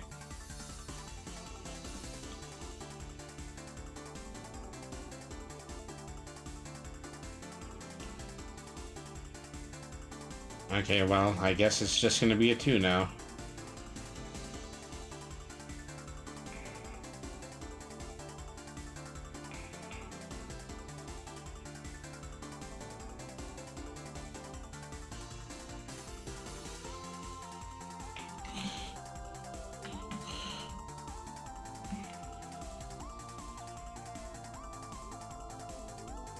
Okay, so that covers the warp deformer. Unfortunately, everything else doesn't seem to be... Yeah, it's just that the hair tuft, the nose, etc. is not all added to this bounce parameter, so...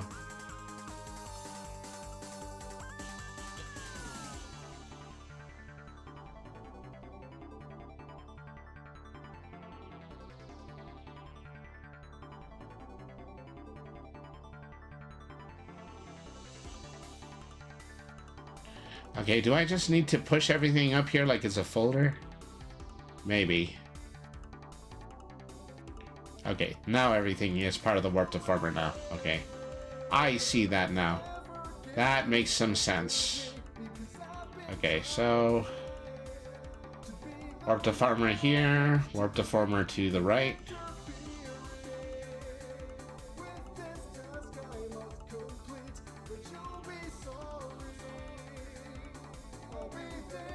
Some pieces appear to be missing from it.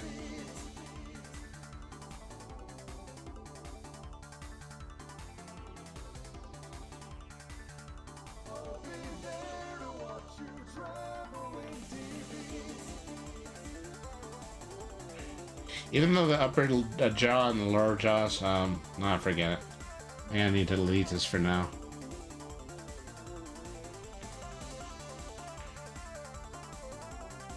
Okay, so I have these two menus.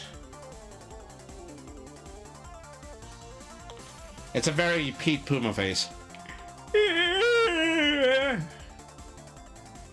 Alright. Well, you know, it actually just may be a little bit more imminent for me to fix. How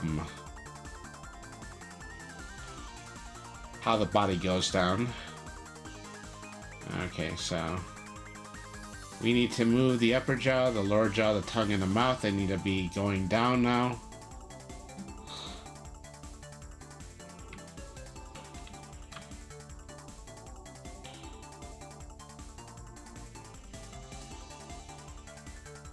Alright.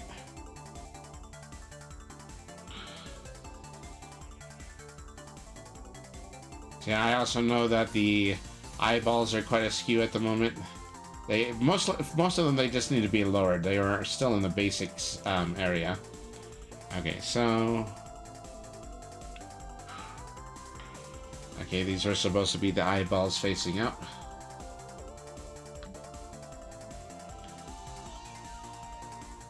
And then to the corner.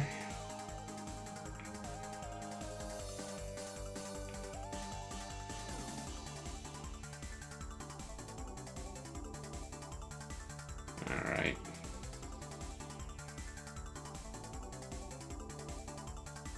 To the side.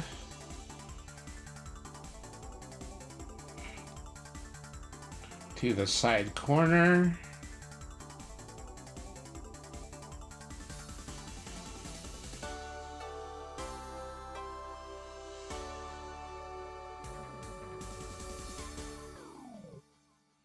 And then looking down.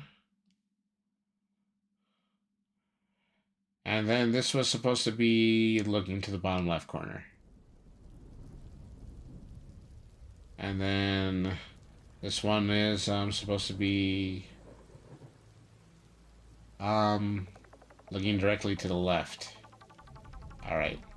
So eyeballs once again in eye socket. Well, almost. I missed one.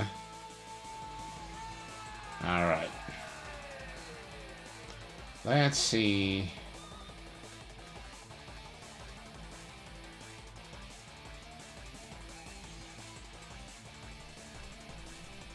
Okay, that looks alright too, as I'm pretty sure there's more than a dozen of these things that still need to be replaced, like the ones off to the side.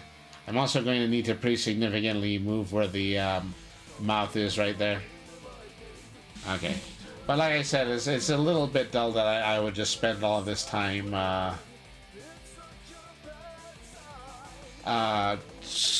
replacing parameters, so.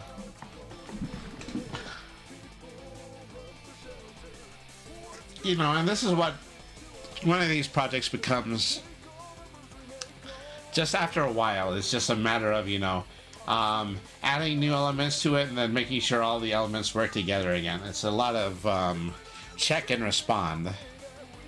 Alright. Alright, so this right here, this is a little good, but this is pretty good, but also I'm going to need to angle that one a little bit better. This is way off. So left pupil, right pupil, upper jaw, lower jaw, tongue, and mouth background. Actually, I'm gonna need to move the upper jaw, lower jaw section by itself so that it does, you know, grit a little bit more with the direction that this is all supposed to face. I do need to move this up because, you know, this is starting to escape what Brainy's lower jaw is looking at the moment. And then if I were to go over to the mouth,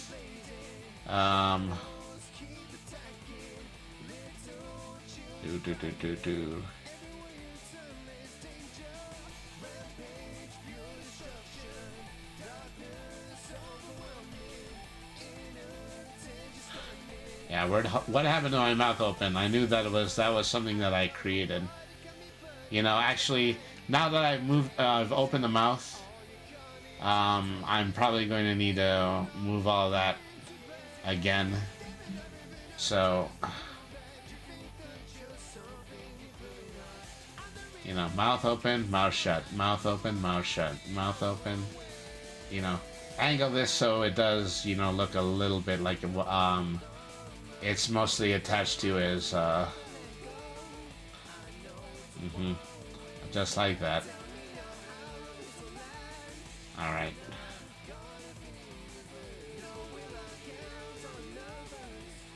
Okay, well, I say there's a lot we're gonna need to adjust here. Pupils again. You know, pupils always just have a tendency to move around in kind of an iffy way.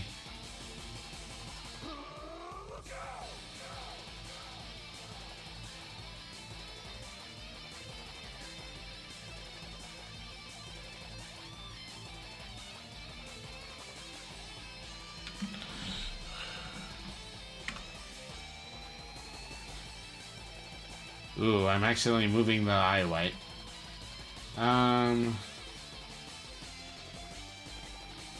Yeah, a lot of this is way, way off. Okay, well, that's alright, of course, but then this one needs to be the right-facing one. Alright. You know, and there's a slight bend to, you know, just the angles that I'm using whenever Brainy is looking into a corner. You know, like I said, is that this was out of my want in order to actually use the head balancing in a different way than people usually do. So, yeah, this one is way too high. It needs to be looking upwards.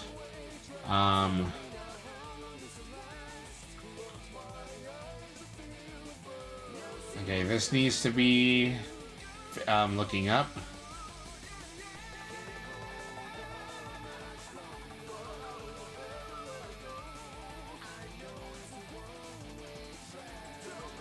You know, and do a slight warp of them so that they actually sit in the area that I want them to. Okay, so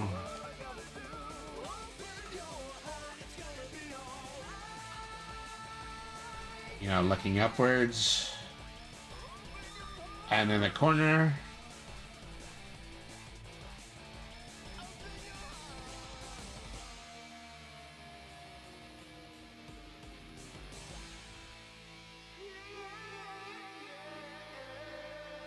All right.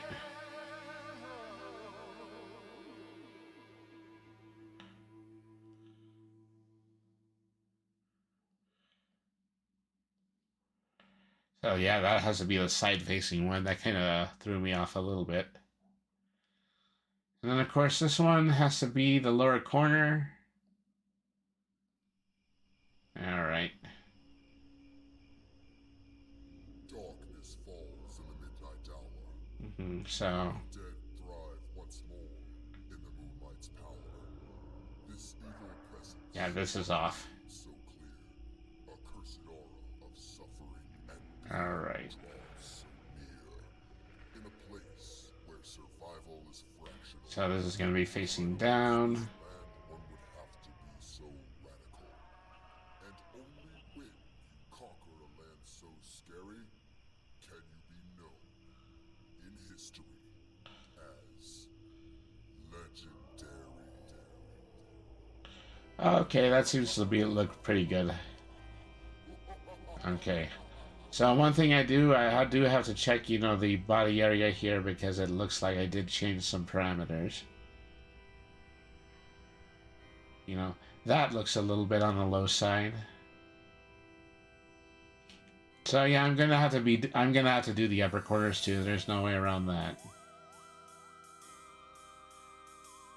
Okay, once again, the upper lower jaw, tongue, and mouth need to change.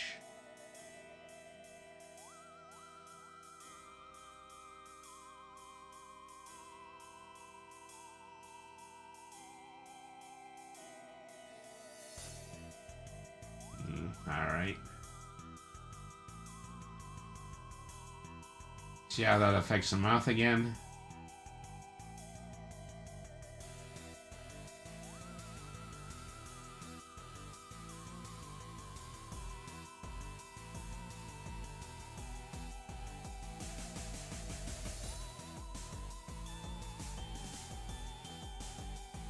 You know, take care in order to, you know, move these parameters around in a way where it still looks like his lower jaw is attached to the bottom of his chin without making any gaps like this one right here.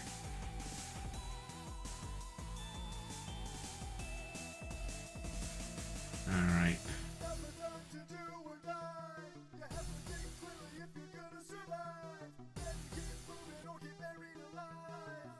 It doesn't at all look like the one on the left. And then once again, there's probably a way in order to mirror these parameters. I just kind of don't do that. So you have to have things moved. Like, I'm going to need to move the nose in a moment too.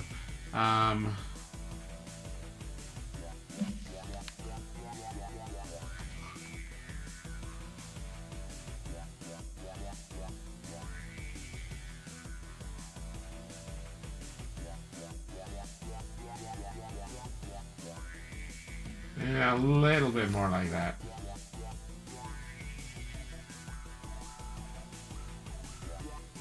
There's a slight funny way that the nose is kind of put in both of these angles. So I'm gonna have to start, you know, moving some nose pointers now. We're gonna have to pick our nose, kids. All right.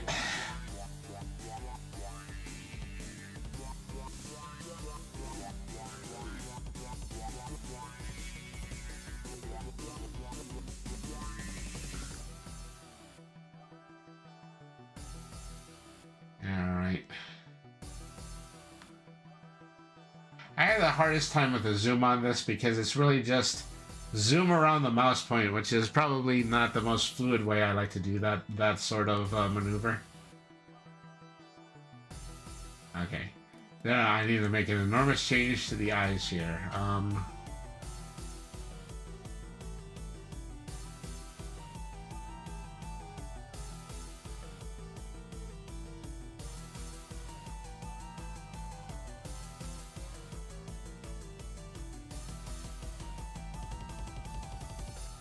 And just in the other one, he seems to have narrower eyes.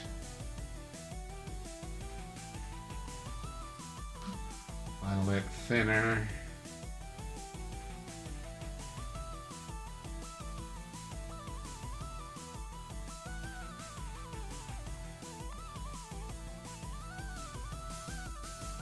Okay, now I need to do the eyeballs again.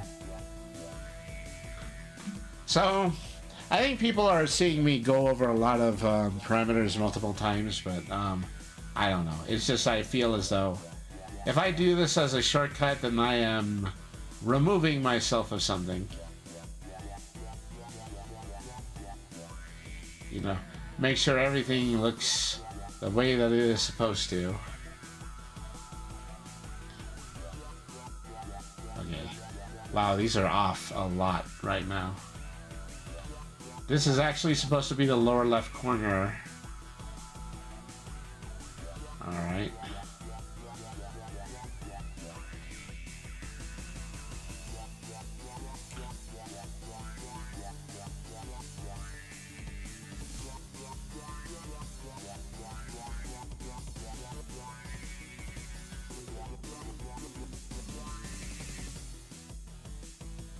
Then...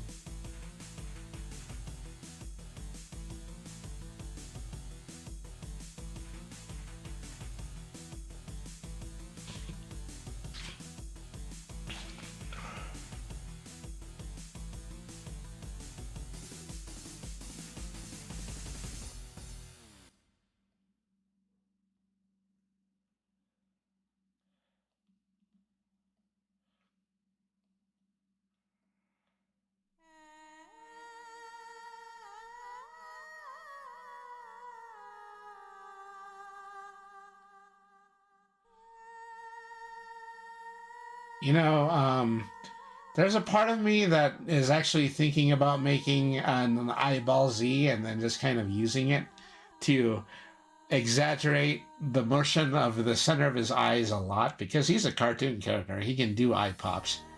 All right.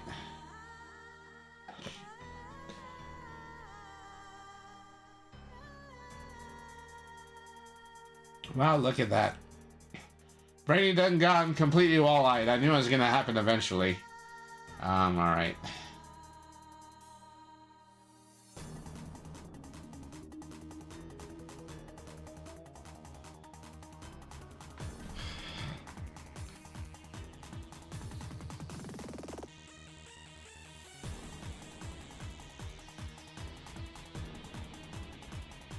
All right.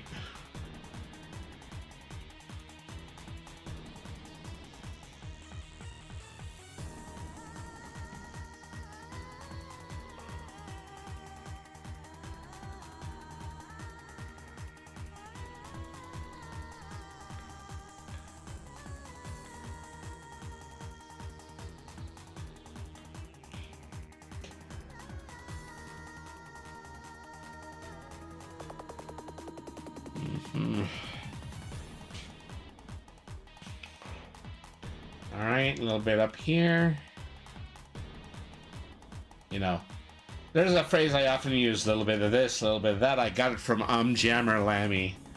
And it always just kind of sticks with me, particularly when I'm doing models like this.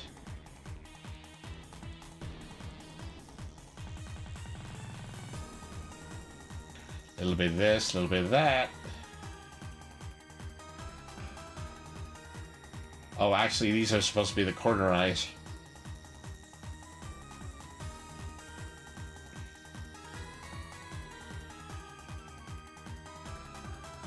Oh. I accidentally warped a point. Still bent. And I could do that. I could make the eyeballs just completely and totally wrap around the head, but I feel like it would be a little bit awkward looking. You know.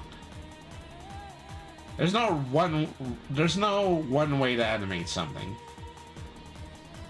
You know, so it's just, once again, that's just something else that is going to be a preference. Alright.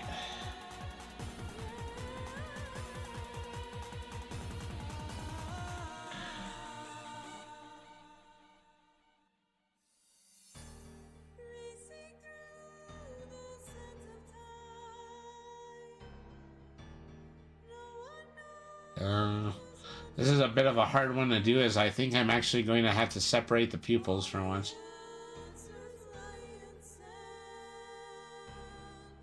Okay, so...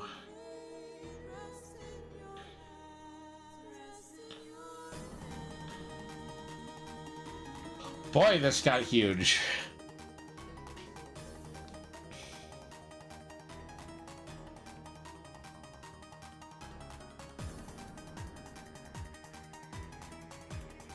Alright.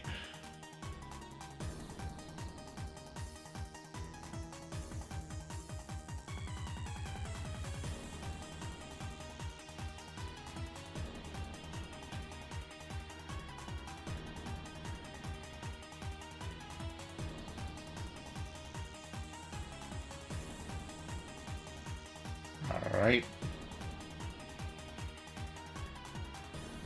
Just, you know, roll the eyes around a little bit so that I can make absolutely sure I did not make any wrong parameters. Alright. Give this a save. And just for funsies, I'm gonna hit the play button again. Wow, he is becoming really, really expressive. Especially now that his head and his torso are independent of each other. There's a little bit of an anchor on the body that I'm going to need to change at some point.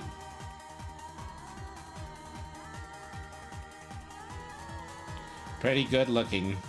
Pretty okay. I mean, his eyes have a tendency to flex up and down, but I think there was just something very, very significant lost from the eye open. I need to, you know, rewarp that so that they look completely closed. Alright. You know, that's a bit of a funny angle, but once again, it's an angle I sincerely doubt that I'm going to run into when I export this. Alright. It would be the body facing entirely down and the head facing entirely up, which I would probably have to puff my chest out like a dove in order to make that happen. Alright.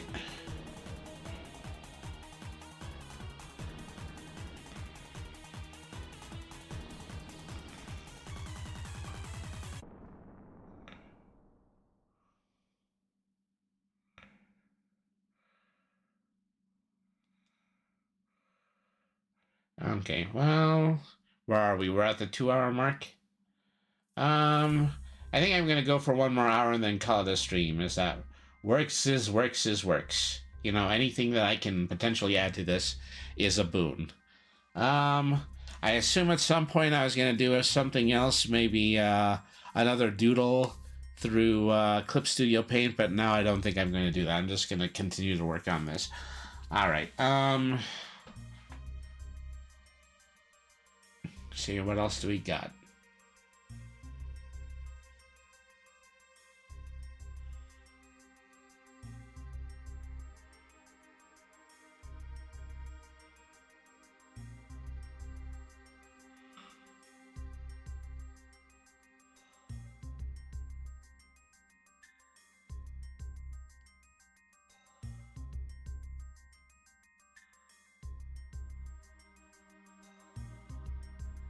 Alright. Well, you know, I didn't want to do all angles on the brows, but, you know, now I think, yeah, that's going to be a project for another time.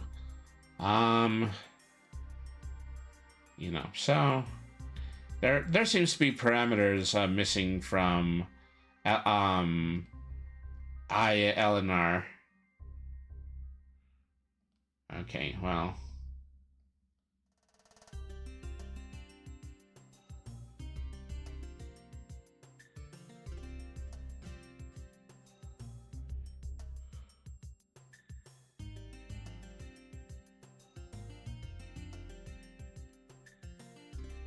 Oh, that's really great, is that makes the eyeballs blink out of existence.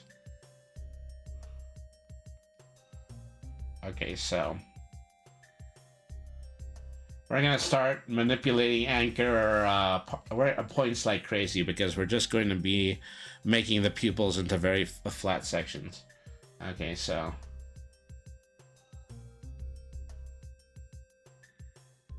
all right. So, you know, a lot of warping actually happens in Live2D. Everybody has, you know, different ideas about where they actually should be warping parameters. I don't often do it. I don't do it an awful lot personally. I almost exclusively do it in order to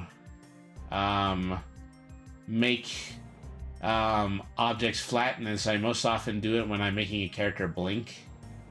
Okay, so basically making a character blink is just taking all the anchor points and then it's squeezing it down into one single shape.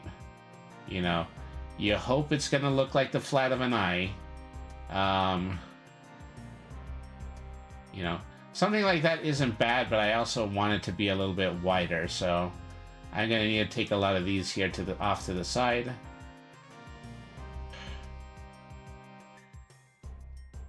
All right. And so, you know, assuming none of these parameters flip upside down, then it is really just going to be look like he closing his eye. So, that's a little bit too dicey at the end there. Maybe something just a little bit more like that. Okay, so there we go. That's one closed eye. Now I got to make the right one match the left one.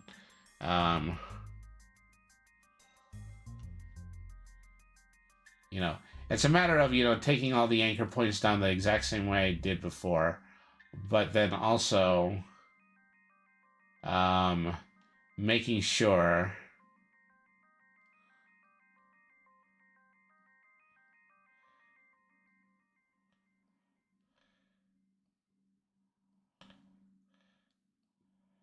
that, you know, whatever shape that I make the left eye on, you know, just try to keep it exactly like the shape that I make the right eye.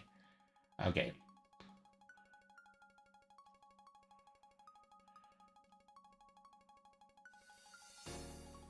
So, feel like I'd be taking that way out.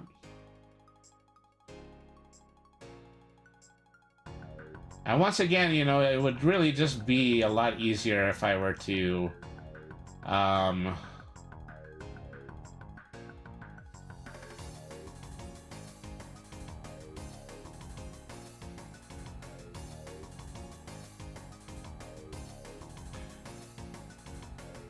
okay, so, it's a little bit smaller. Up. All right.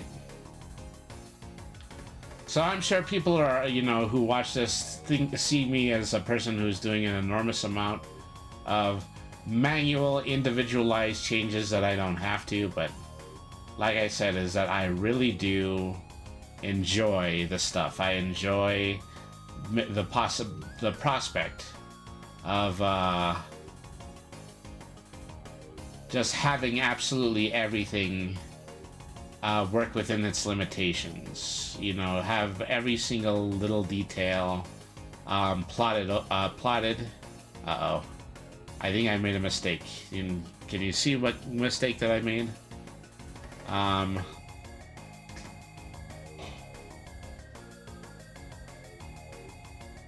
I did all that on angles that I shouldn't have. See, I'm just checking really quick to see if there was a blink. No, I think I accidentally I made a slight alteration there. I'm a bad little boy.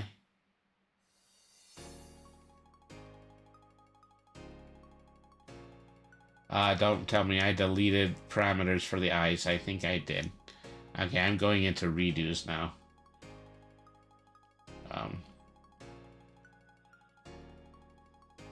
Okay. Have things like this.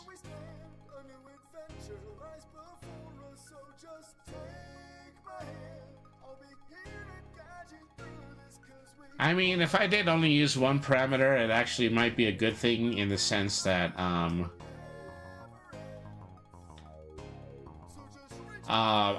only making the character blink, but...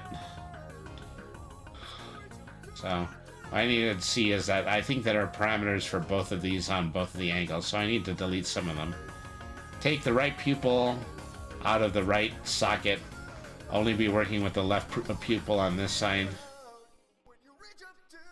Okay, there we go. That seems to be working all right. Now let's look at the right.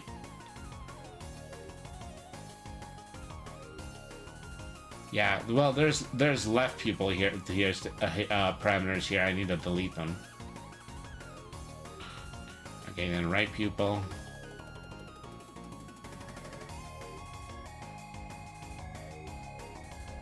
All right.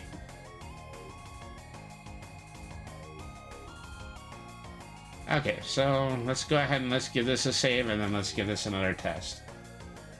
Yeah. Yeah, there are some areas that are altered as a result of my changing the array pointers, but then I'm just going to need to fix that.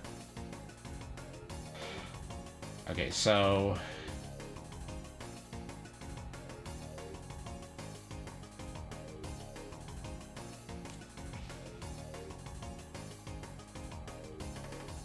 Alright.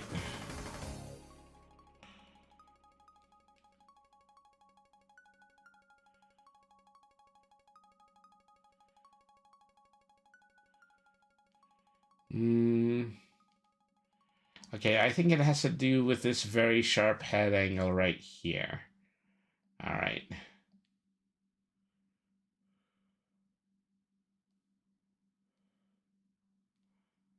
Something like that. And the eyeball... Just looking for the one place where the eyeball just pops way, way out.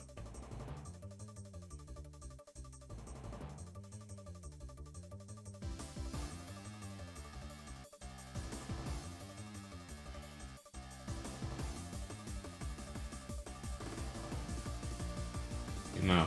Another good way to do this is to get right in the center of all the hexes and then, you know, see which one goes awry when you shift the eyeballs out of the way. Okay, I know one of these is off somewhere. Alright, not quite.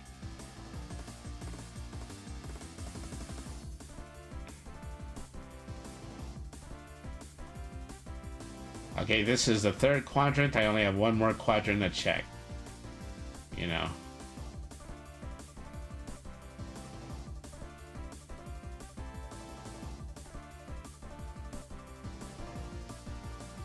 I don't think I've found it yet. I'm just gonna run another test on it to see if things have actually, I don't know, just seem to have worked out on their own.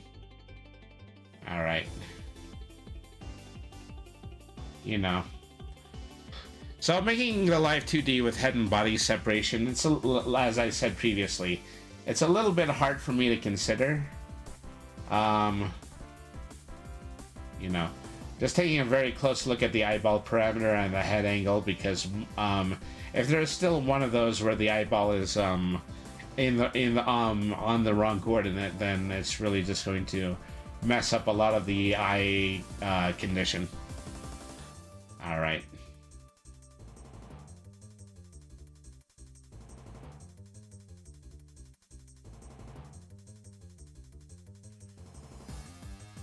And so I'm seeing blinking, but I'm not seeing a lot. Is that I just kind of think they are,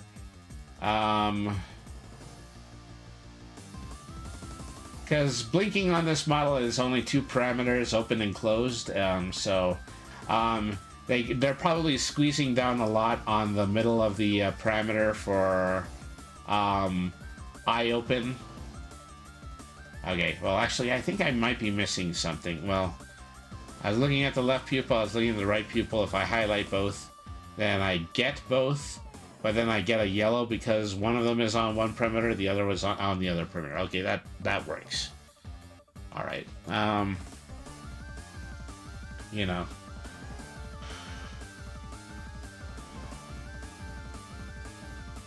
When I get into Live2D, I'm hoping that there's going to be a way that I can make the head attached to the body. There's also a place of me that wants to do the corner angles for the body movement.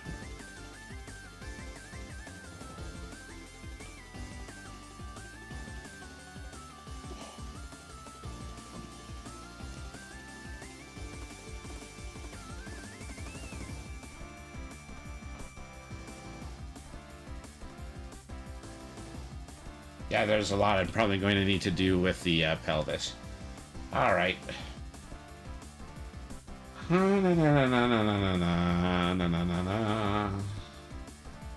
Alright.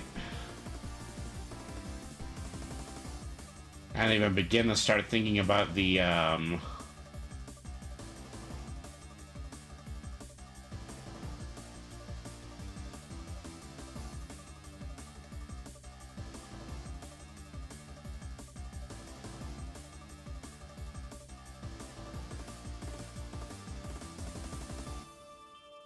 Alright.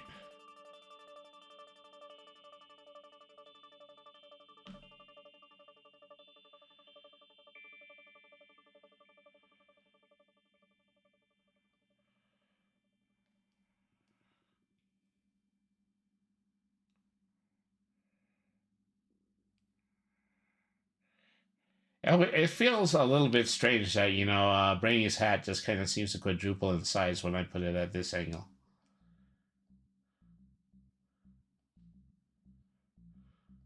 But, if I put it too far away from his head, then it's not a situation where...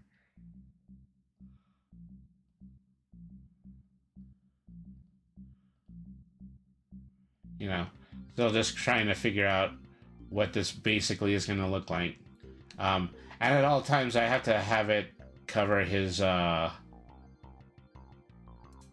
left ear.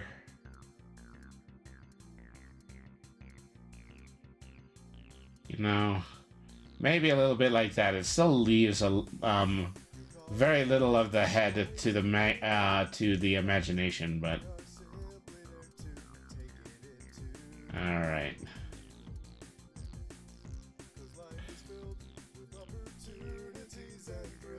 All right, so maybe a little bit of something like that. All right.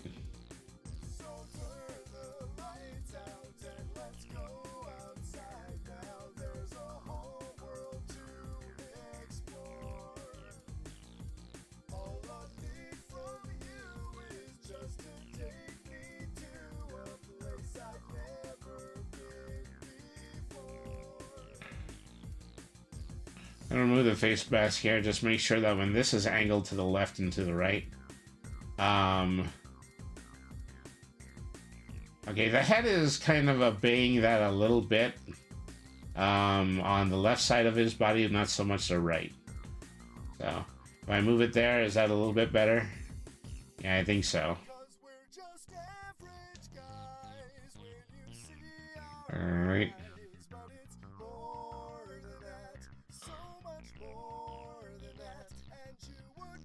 Okay, this feels a little off right here. And so this has to do with, the arms. Alright.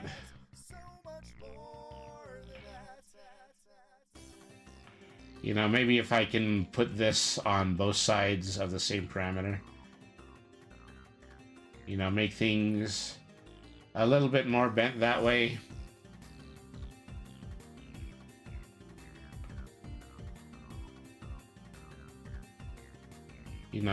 It gives him a nice sharp angle to his shoulders, which is really nice because it's very Bugs Bunny. Like that. Okay, then it's a matter of, all of this time I said I was not going to do the corners of the body. Guess what I'm doing? I'm doing the corners of the body. All right. Alright,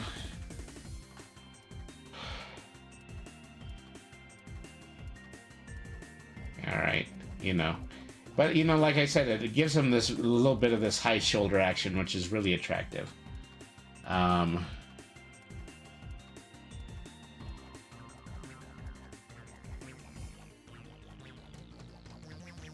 Okay. Well, the reason it's dipping down here is that also the head is going to dip down as well. I wonder if I should give a parameter to every part of the body. Is that... Okay, this is what the head looks like when it's centered. I think I need to actually start raising everything up so things are a little bit more raised right here, as in I have to bring the head up. Okay, so once again, let's see how many parameters we can actually cover before we...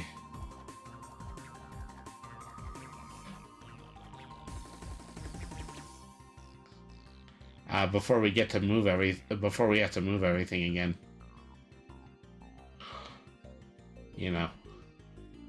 Select them all at once again and then try. Oh,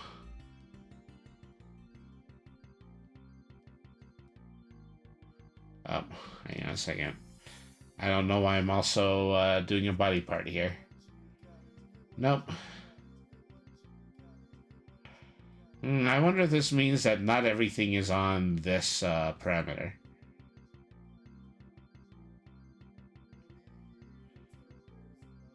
It seems that way. Make sure that everything is on the right anchor points. Alright.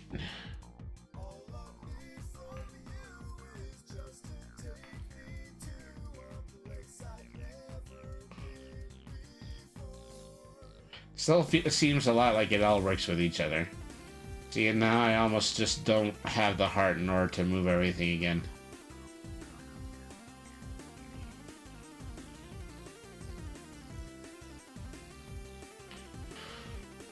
Alright, so... a hat, head, left, right ear. Face mask. Hair tuft. Oh well. Let's try this.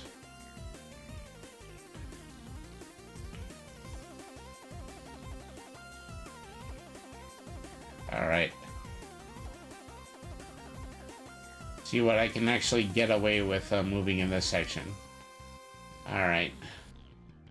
Just bring things up a little bit on the end, but also keep things relatively round.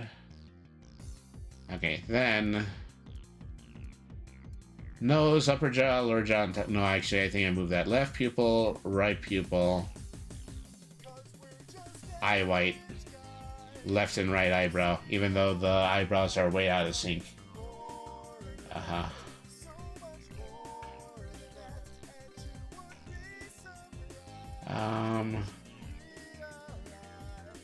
It's kind of weird, you know, just to think what his angles up. His eyes would be slightly down, and that's because his they're getting swallowed up by the angle of the upper part of his cheeks. All right. You know, there's going to be a few funny changes when it comes to the middle angles, but for the most part.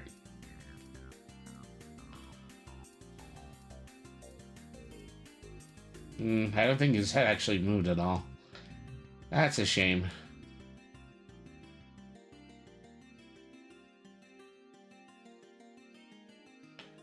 Well, it's also the fact I believe that the head on this corner is also still just kind of at a funny angle. Let's see how that looks. Is I'm more than certain, yeah, there's a lot of eyeball perimeters that I'm going to need to make here. All right. You know, there's still a significant amount of dissonance between the angle of the head and the angle of the body. You know, I actually might need to make an adjustment to both of those parameters in opposite directions, see if I can get it going that way. All right. But, you know, I'm glad that, you know, I've made some adjustments, and it means I'm going to have to make adjustments elsewhere, but, and it's a big but, I am, you know, I'm still very happy with how everything just kind of seems to be working together, because everything looks really good in motion, even though it's not necessarily, you know, even though it's not necessarily perfect at the moment. All right, so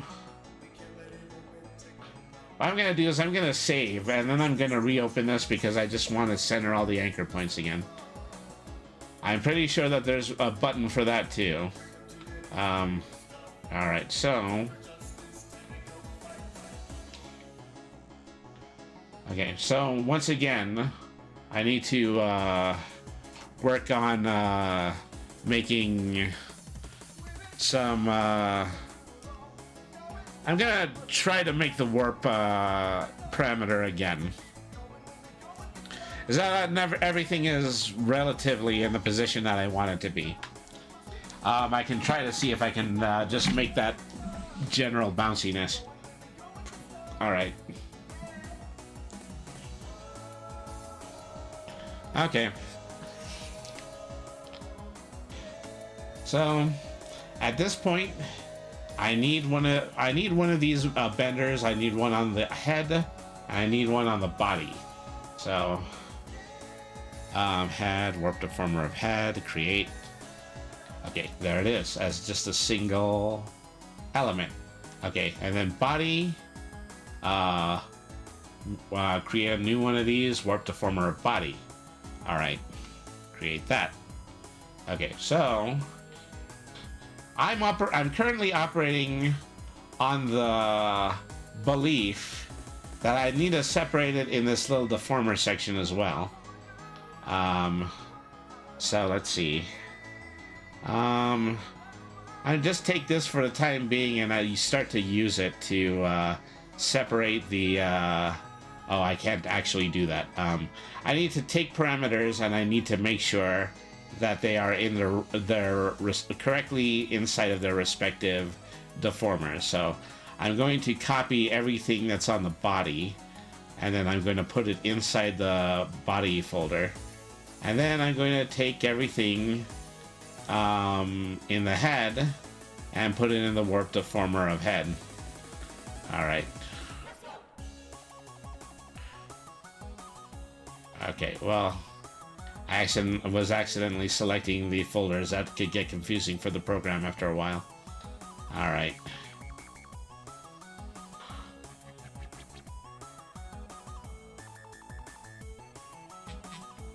All right. Okay, so this seems to work, but the body one doesn't seem to work. And let me try to see if I can insert that in its own folder again. Okay, so yeah, now everything is separated into two separate folders. I'm assuming that means that this parameter is going to move all the objects. So now what we need to create the deforming parameter. So create the parameter was this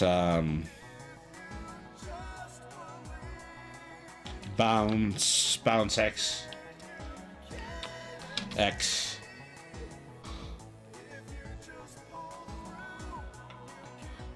and then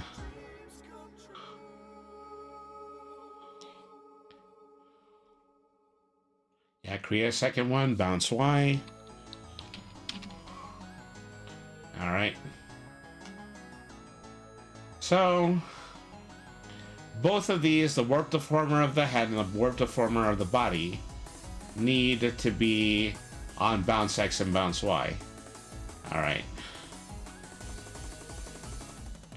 Just make the two keyframes there.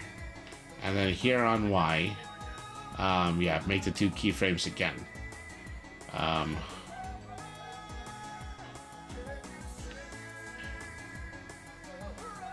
right.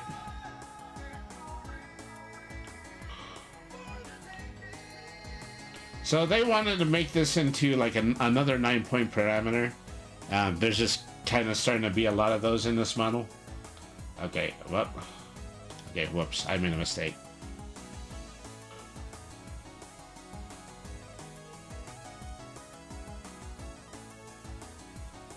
Okay, well, okay, something's off here. Okay, so this. Let me just put these folders together and see if they're all in the same. And if I go here, no, something seems to be missing. All right, well, that puts them both in place. Okay, so. Ooh, these are all on 3s. That should not be. Okay. So, make sure they're right in the center. 0.0. Alright.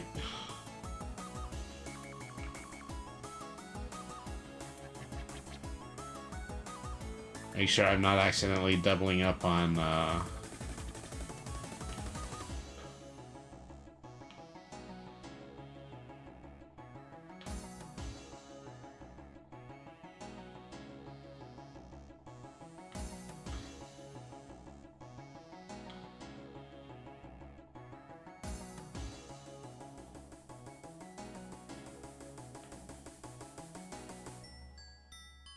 where is that point at?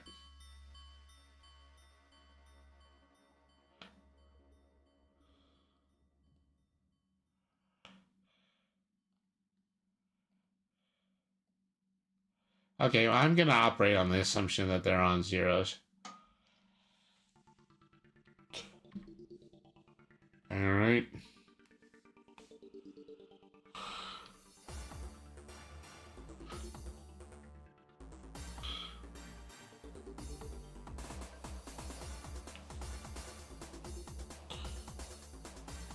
Okay. Okay, I believe that I have the bounce X parameter all done. So, once again, it's time to actually start working with lefts and rights. Okay, so I have to make sure that when I'm using the warp window, okay, well, I want both of these parameters to move together. Well, I don't know if that's actually a thing. Okay, so let's begin to start pulling at these corners right here, right?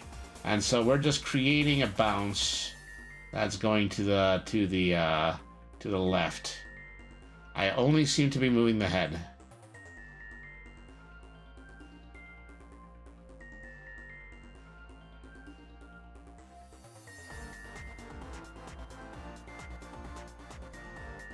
Okay, well, we're gonna actually have to start moving these in two parts. There's really no other way. Oh, actually, I see it. There's now a double.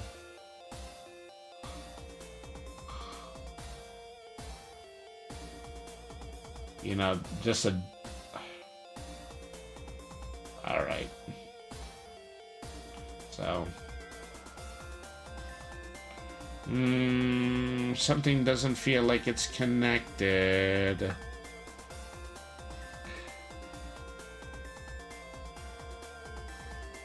You know, okay, you know, I'm not gonna do it this way. I'm gonna just make...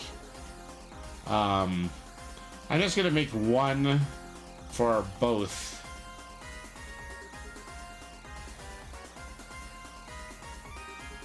So yeah, just get rid of these again.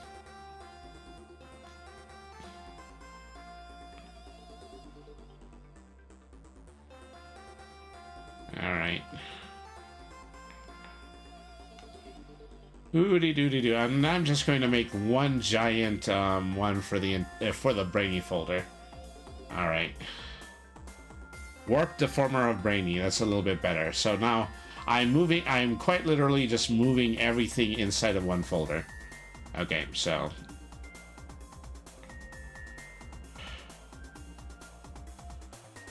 you know, there is a lot more elaborate ways I can rig this, but once again is that, I don't mind, you know, being a little bit left out of doing specific kinds of riggings because it's mine. It's up to me. Okay, so creating the parameters again.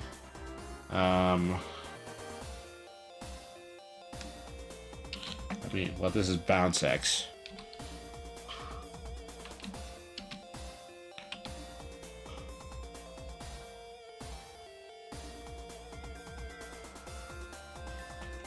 And then,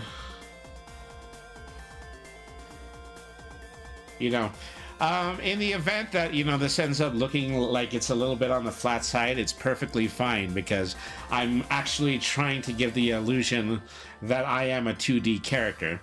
Oh,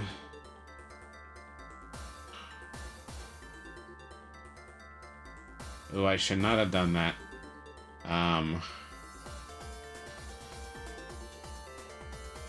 Okay.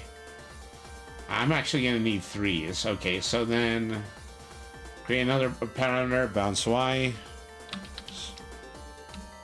Alright. And then turn that into 3 points too. I learned how to do something to well, actually something I was doing when I created my last model, but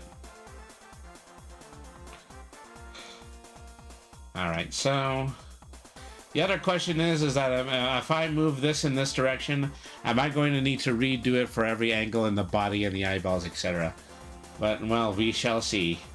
Alright, so now we've got to start just kind of giving Brainy a little bit of a squish. I don't know how exaggerated I need to be here, but, you know, just kind of really a sense of you know, that he is moving in one direction and then he's going to be bouncing back afterwards. Okay, so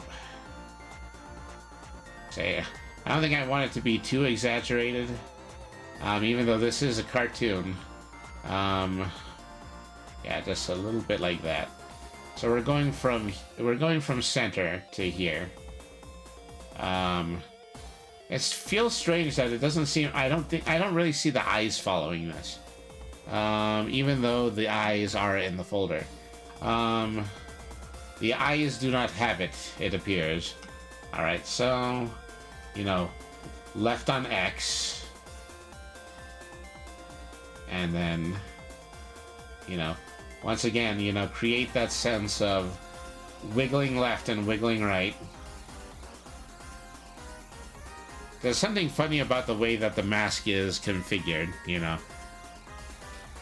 Is I'm gonna have to start moving parameters depending on how they look like.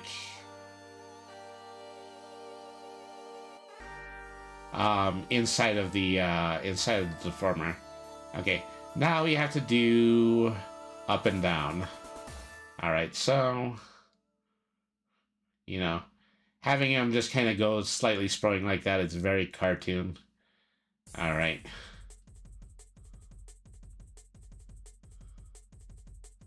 You know, this looks a little bit steeper than the one I did for X and Y. You know, and then...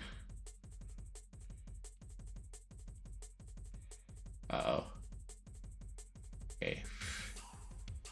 I think I was on the wrong anchor point again. Okay, where did I accidentally put the Y? I accidentally put it here. No, forget about it. Alright. Okay, take a look at this once again.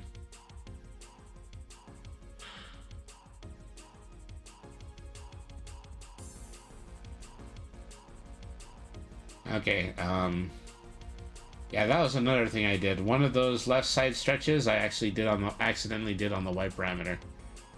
Okay. Seems to be going in the other direction too. Okay, let's try to be a little bit more careful when it comes to this. Okay, well...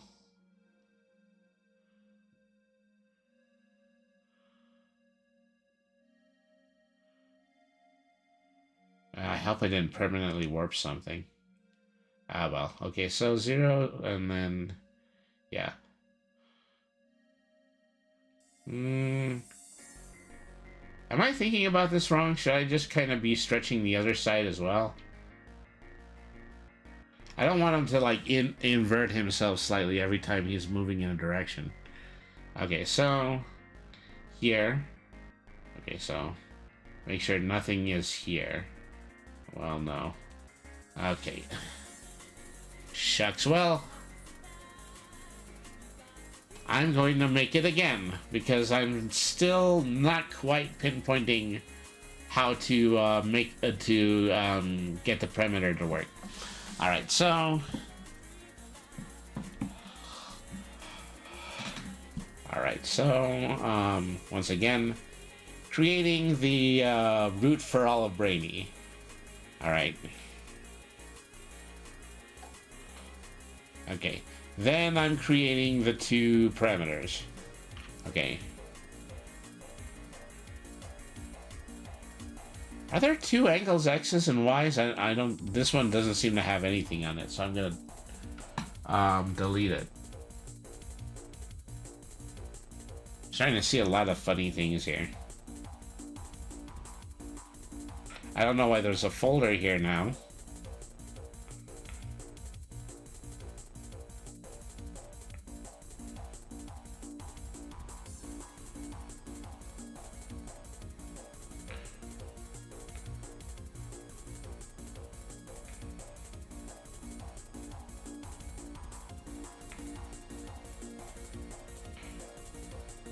Making absolutely sure I didn't delete something completely important.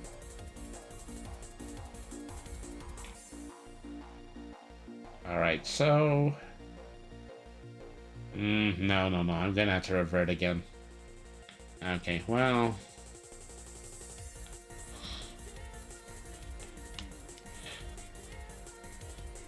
Things have a tendency... Even if you do get rid of an element, then things actually just kind of still continue to shift in the direction of that open element. Alright,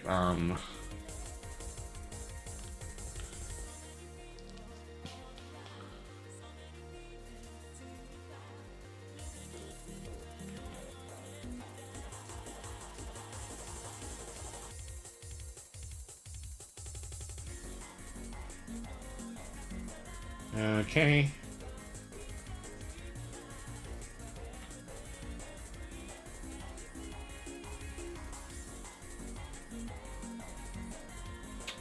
Crud. Okay, I'm going to have to get a backup instead.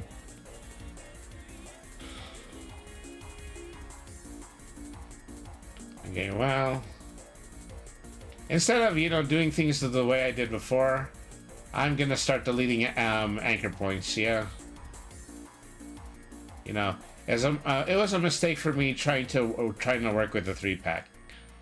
All right, let's make sure everything is still straight up when we get here. All right.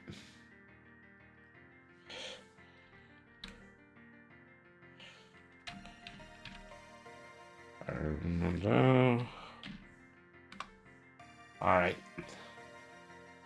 Okay, so now we're gonna do one anchor point at a time. We're gonna go over to the X, create it, then start moving him in. Start moving Brainy in the direction of the bounce. So.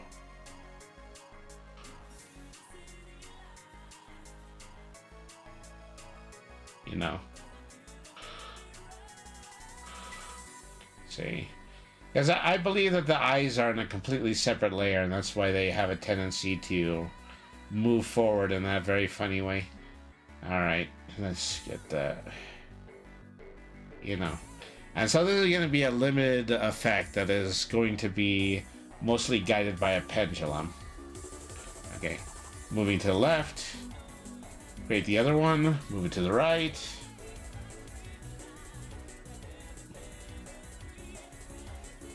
All right.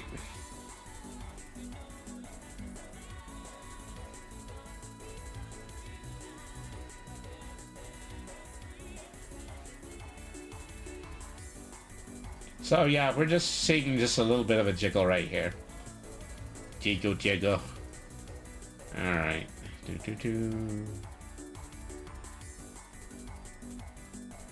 Okay. Now make sure that things are on the 0.0 parameter. And on the Y as well. Okay, so that way we're just kind of working with the version that was that was centered to begin with. Move it over to the right, create a new one. Then we are going to start bringing this up. So I don't want to lift his feet up an awful lot, but you know, it's actually just kind of getting him to stretch slightly up. You know, it's going to look a little funny because it's going to look like his feet aren't actually on the ground, but then again, maybe he leaped a little bit. He can do that because he's a cartoon. All right, so then push down.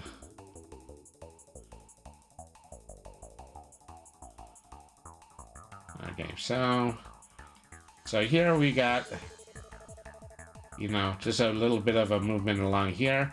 Once again, I have only done 5 parameters for this. I should think about, you know, doing the other 4. And so these need to go a little bit, this needs to stretch a little bit more upward.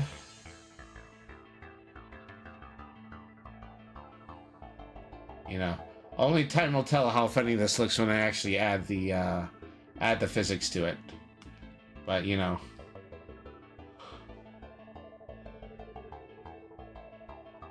and if I just go ahead and hit the play button with it, it's really just that Brainy is going to distort in the directions that I pulled him in. Okay, so.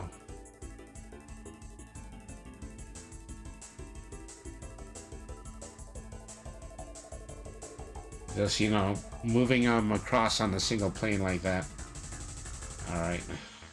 And that's the left and right side. Now I need to do the 2 corners. Okay, so just as an experiment, I'm basically just, you know, putting Brainy at effectively the same angle that he would have been in any other pose. but I'm just doing it with a distorter. All right.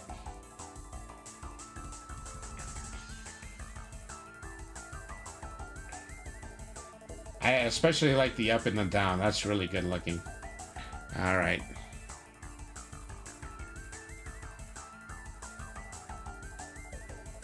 Okay, so here...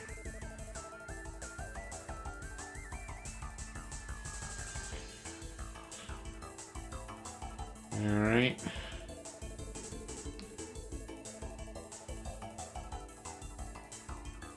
There we are. So, you know, just an all-around shape through which Rainy can jiggle. Alright, so... give that a save. Okay, we're almost at our 3-hour mark. The last thing I'm going to try to do is I'm going to try to see if I can get the physics going on this. Okay. Alright, so... apply physics, add a group, name, bounce. Okay, input preset. Head, body, and bust input. I don't know why I have a bust input. Oh,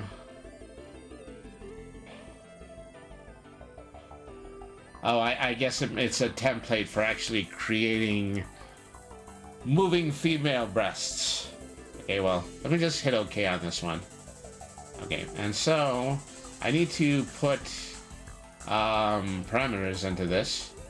Okay, and it's just I want the entirety of the bounce X and bounce I, bounce Y, in here. Okay, so bounce X and bounce Y. Okay, 2 parameters that I want to add to this. Okay, then physics model parameter. Well, see. Okay, I'm starting to see it just kind of move left and right, and it's just kind of moving left and right, and a means to rock, as a means to rock, just to against the play button. It's interesting that the body seems to move a little bit more than the head right here. Okay, so preset. If I just kind of put big bust and then imported it, that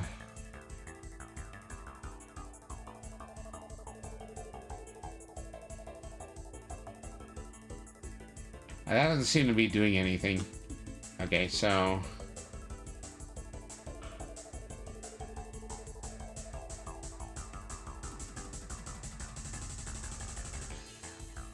everything seems to be moving except for the bust parameters. Alright, so let me back out of this for a second. Alright.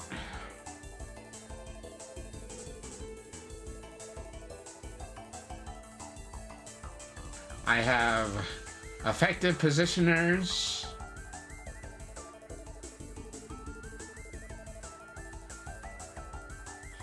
And I'm supposed to be using this to make a pendulum. So let me see. A minimum and a maximum of 10. That looks perfectly fine.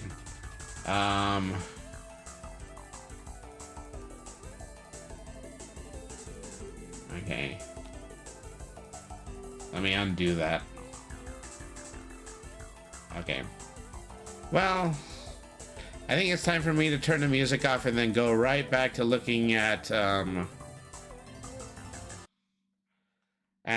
right back to looking at this YouTube video.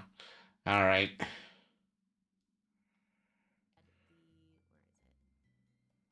have a lot of physics on this model, so it's kind of hard to find things. But let's go to, you could probably see where I'm going with this, but don't want your body to move like this normally. But trust me. So make a new parameter and call this one. Okay, there is probably going to be a necessity in order for me to make a Z, because I think things are just going to need to use a Z in order to spring back. Click OK, and make 3 more keyforms, and then, of course, since this is Y, we're going to want to do... Okay, well, I think, yeah, on second thought, yeah, I'm going to leave this right at the 3 hour mark. Is that there's still a little bit of this I'm going to need to research. Thank you, everybody, once again for tuning in to Brainy the RPG Cat. We're going to take a moment and we're going to do a raid. Let me see. Who would we like to pay a visit to? Okay, so right now, Space Pirate K is on right now. They're in the middle of doing a just chatting stream. So also I do believe that he has some kind of a crime game going on right now. I don't know specifically which one, but we're going to go ahead and we're going to pay him a visit. So thank you everybody for tuning in. This was really productive. I was really glad that I could actually show a little bit of my Live2D process with you. All right, so we're going to be back Thursday, and on Thursday, it's more than likely we are going to be doing a gameplay, but at any rate, well, you know, I just personally haven't decided yet. So thank you everybody once again for staying tuned in. Again, my name is Brainy the RPG Cat. You can find me here on Discord and also on Blue Sky. And also on TikTok. That one's a little bit new and that hasn't been announced yet, but I will be placing some stuff on TikTok and then I will be announcing it on my Blue Sky page. So thank you everybody once again for tuning in. Remember, B-R-A-I-N-Y means smart. Nothing is too hard if you use your head. Always be the change you want to see in the world. Have a good day, everybody, and thank you very much for watching.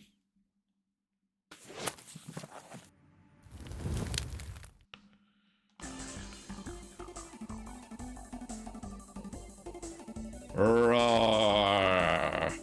Okay, you know, I actually did rig this once upon a time in order to do my sign out on this screen, but I keep forgetting to do that. You know, I'm going to discipline myself to do that in the future. Okay, well, like I said, once again, enjoy Space Pirate K. All right, folks, so thank you, everybody, once again, for tuning in. Have a good evening, everybody. Thank you very much for watching.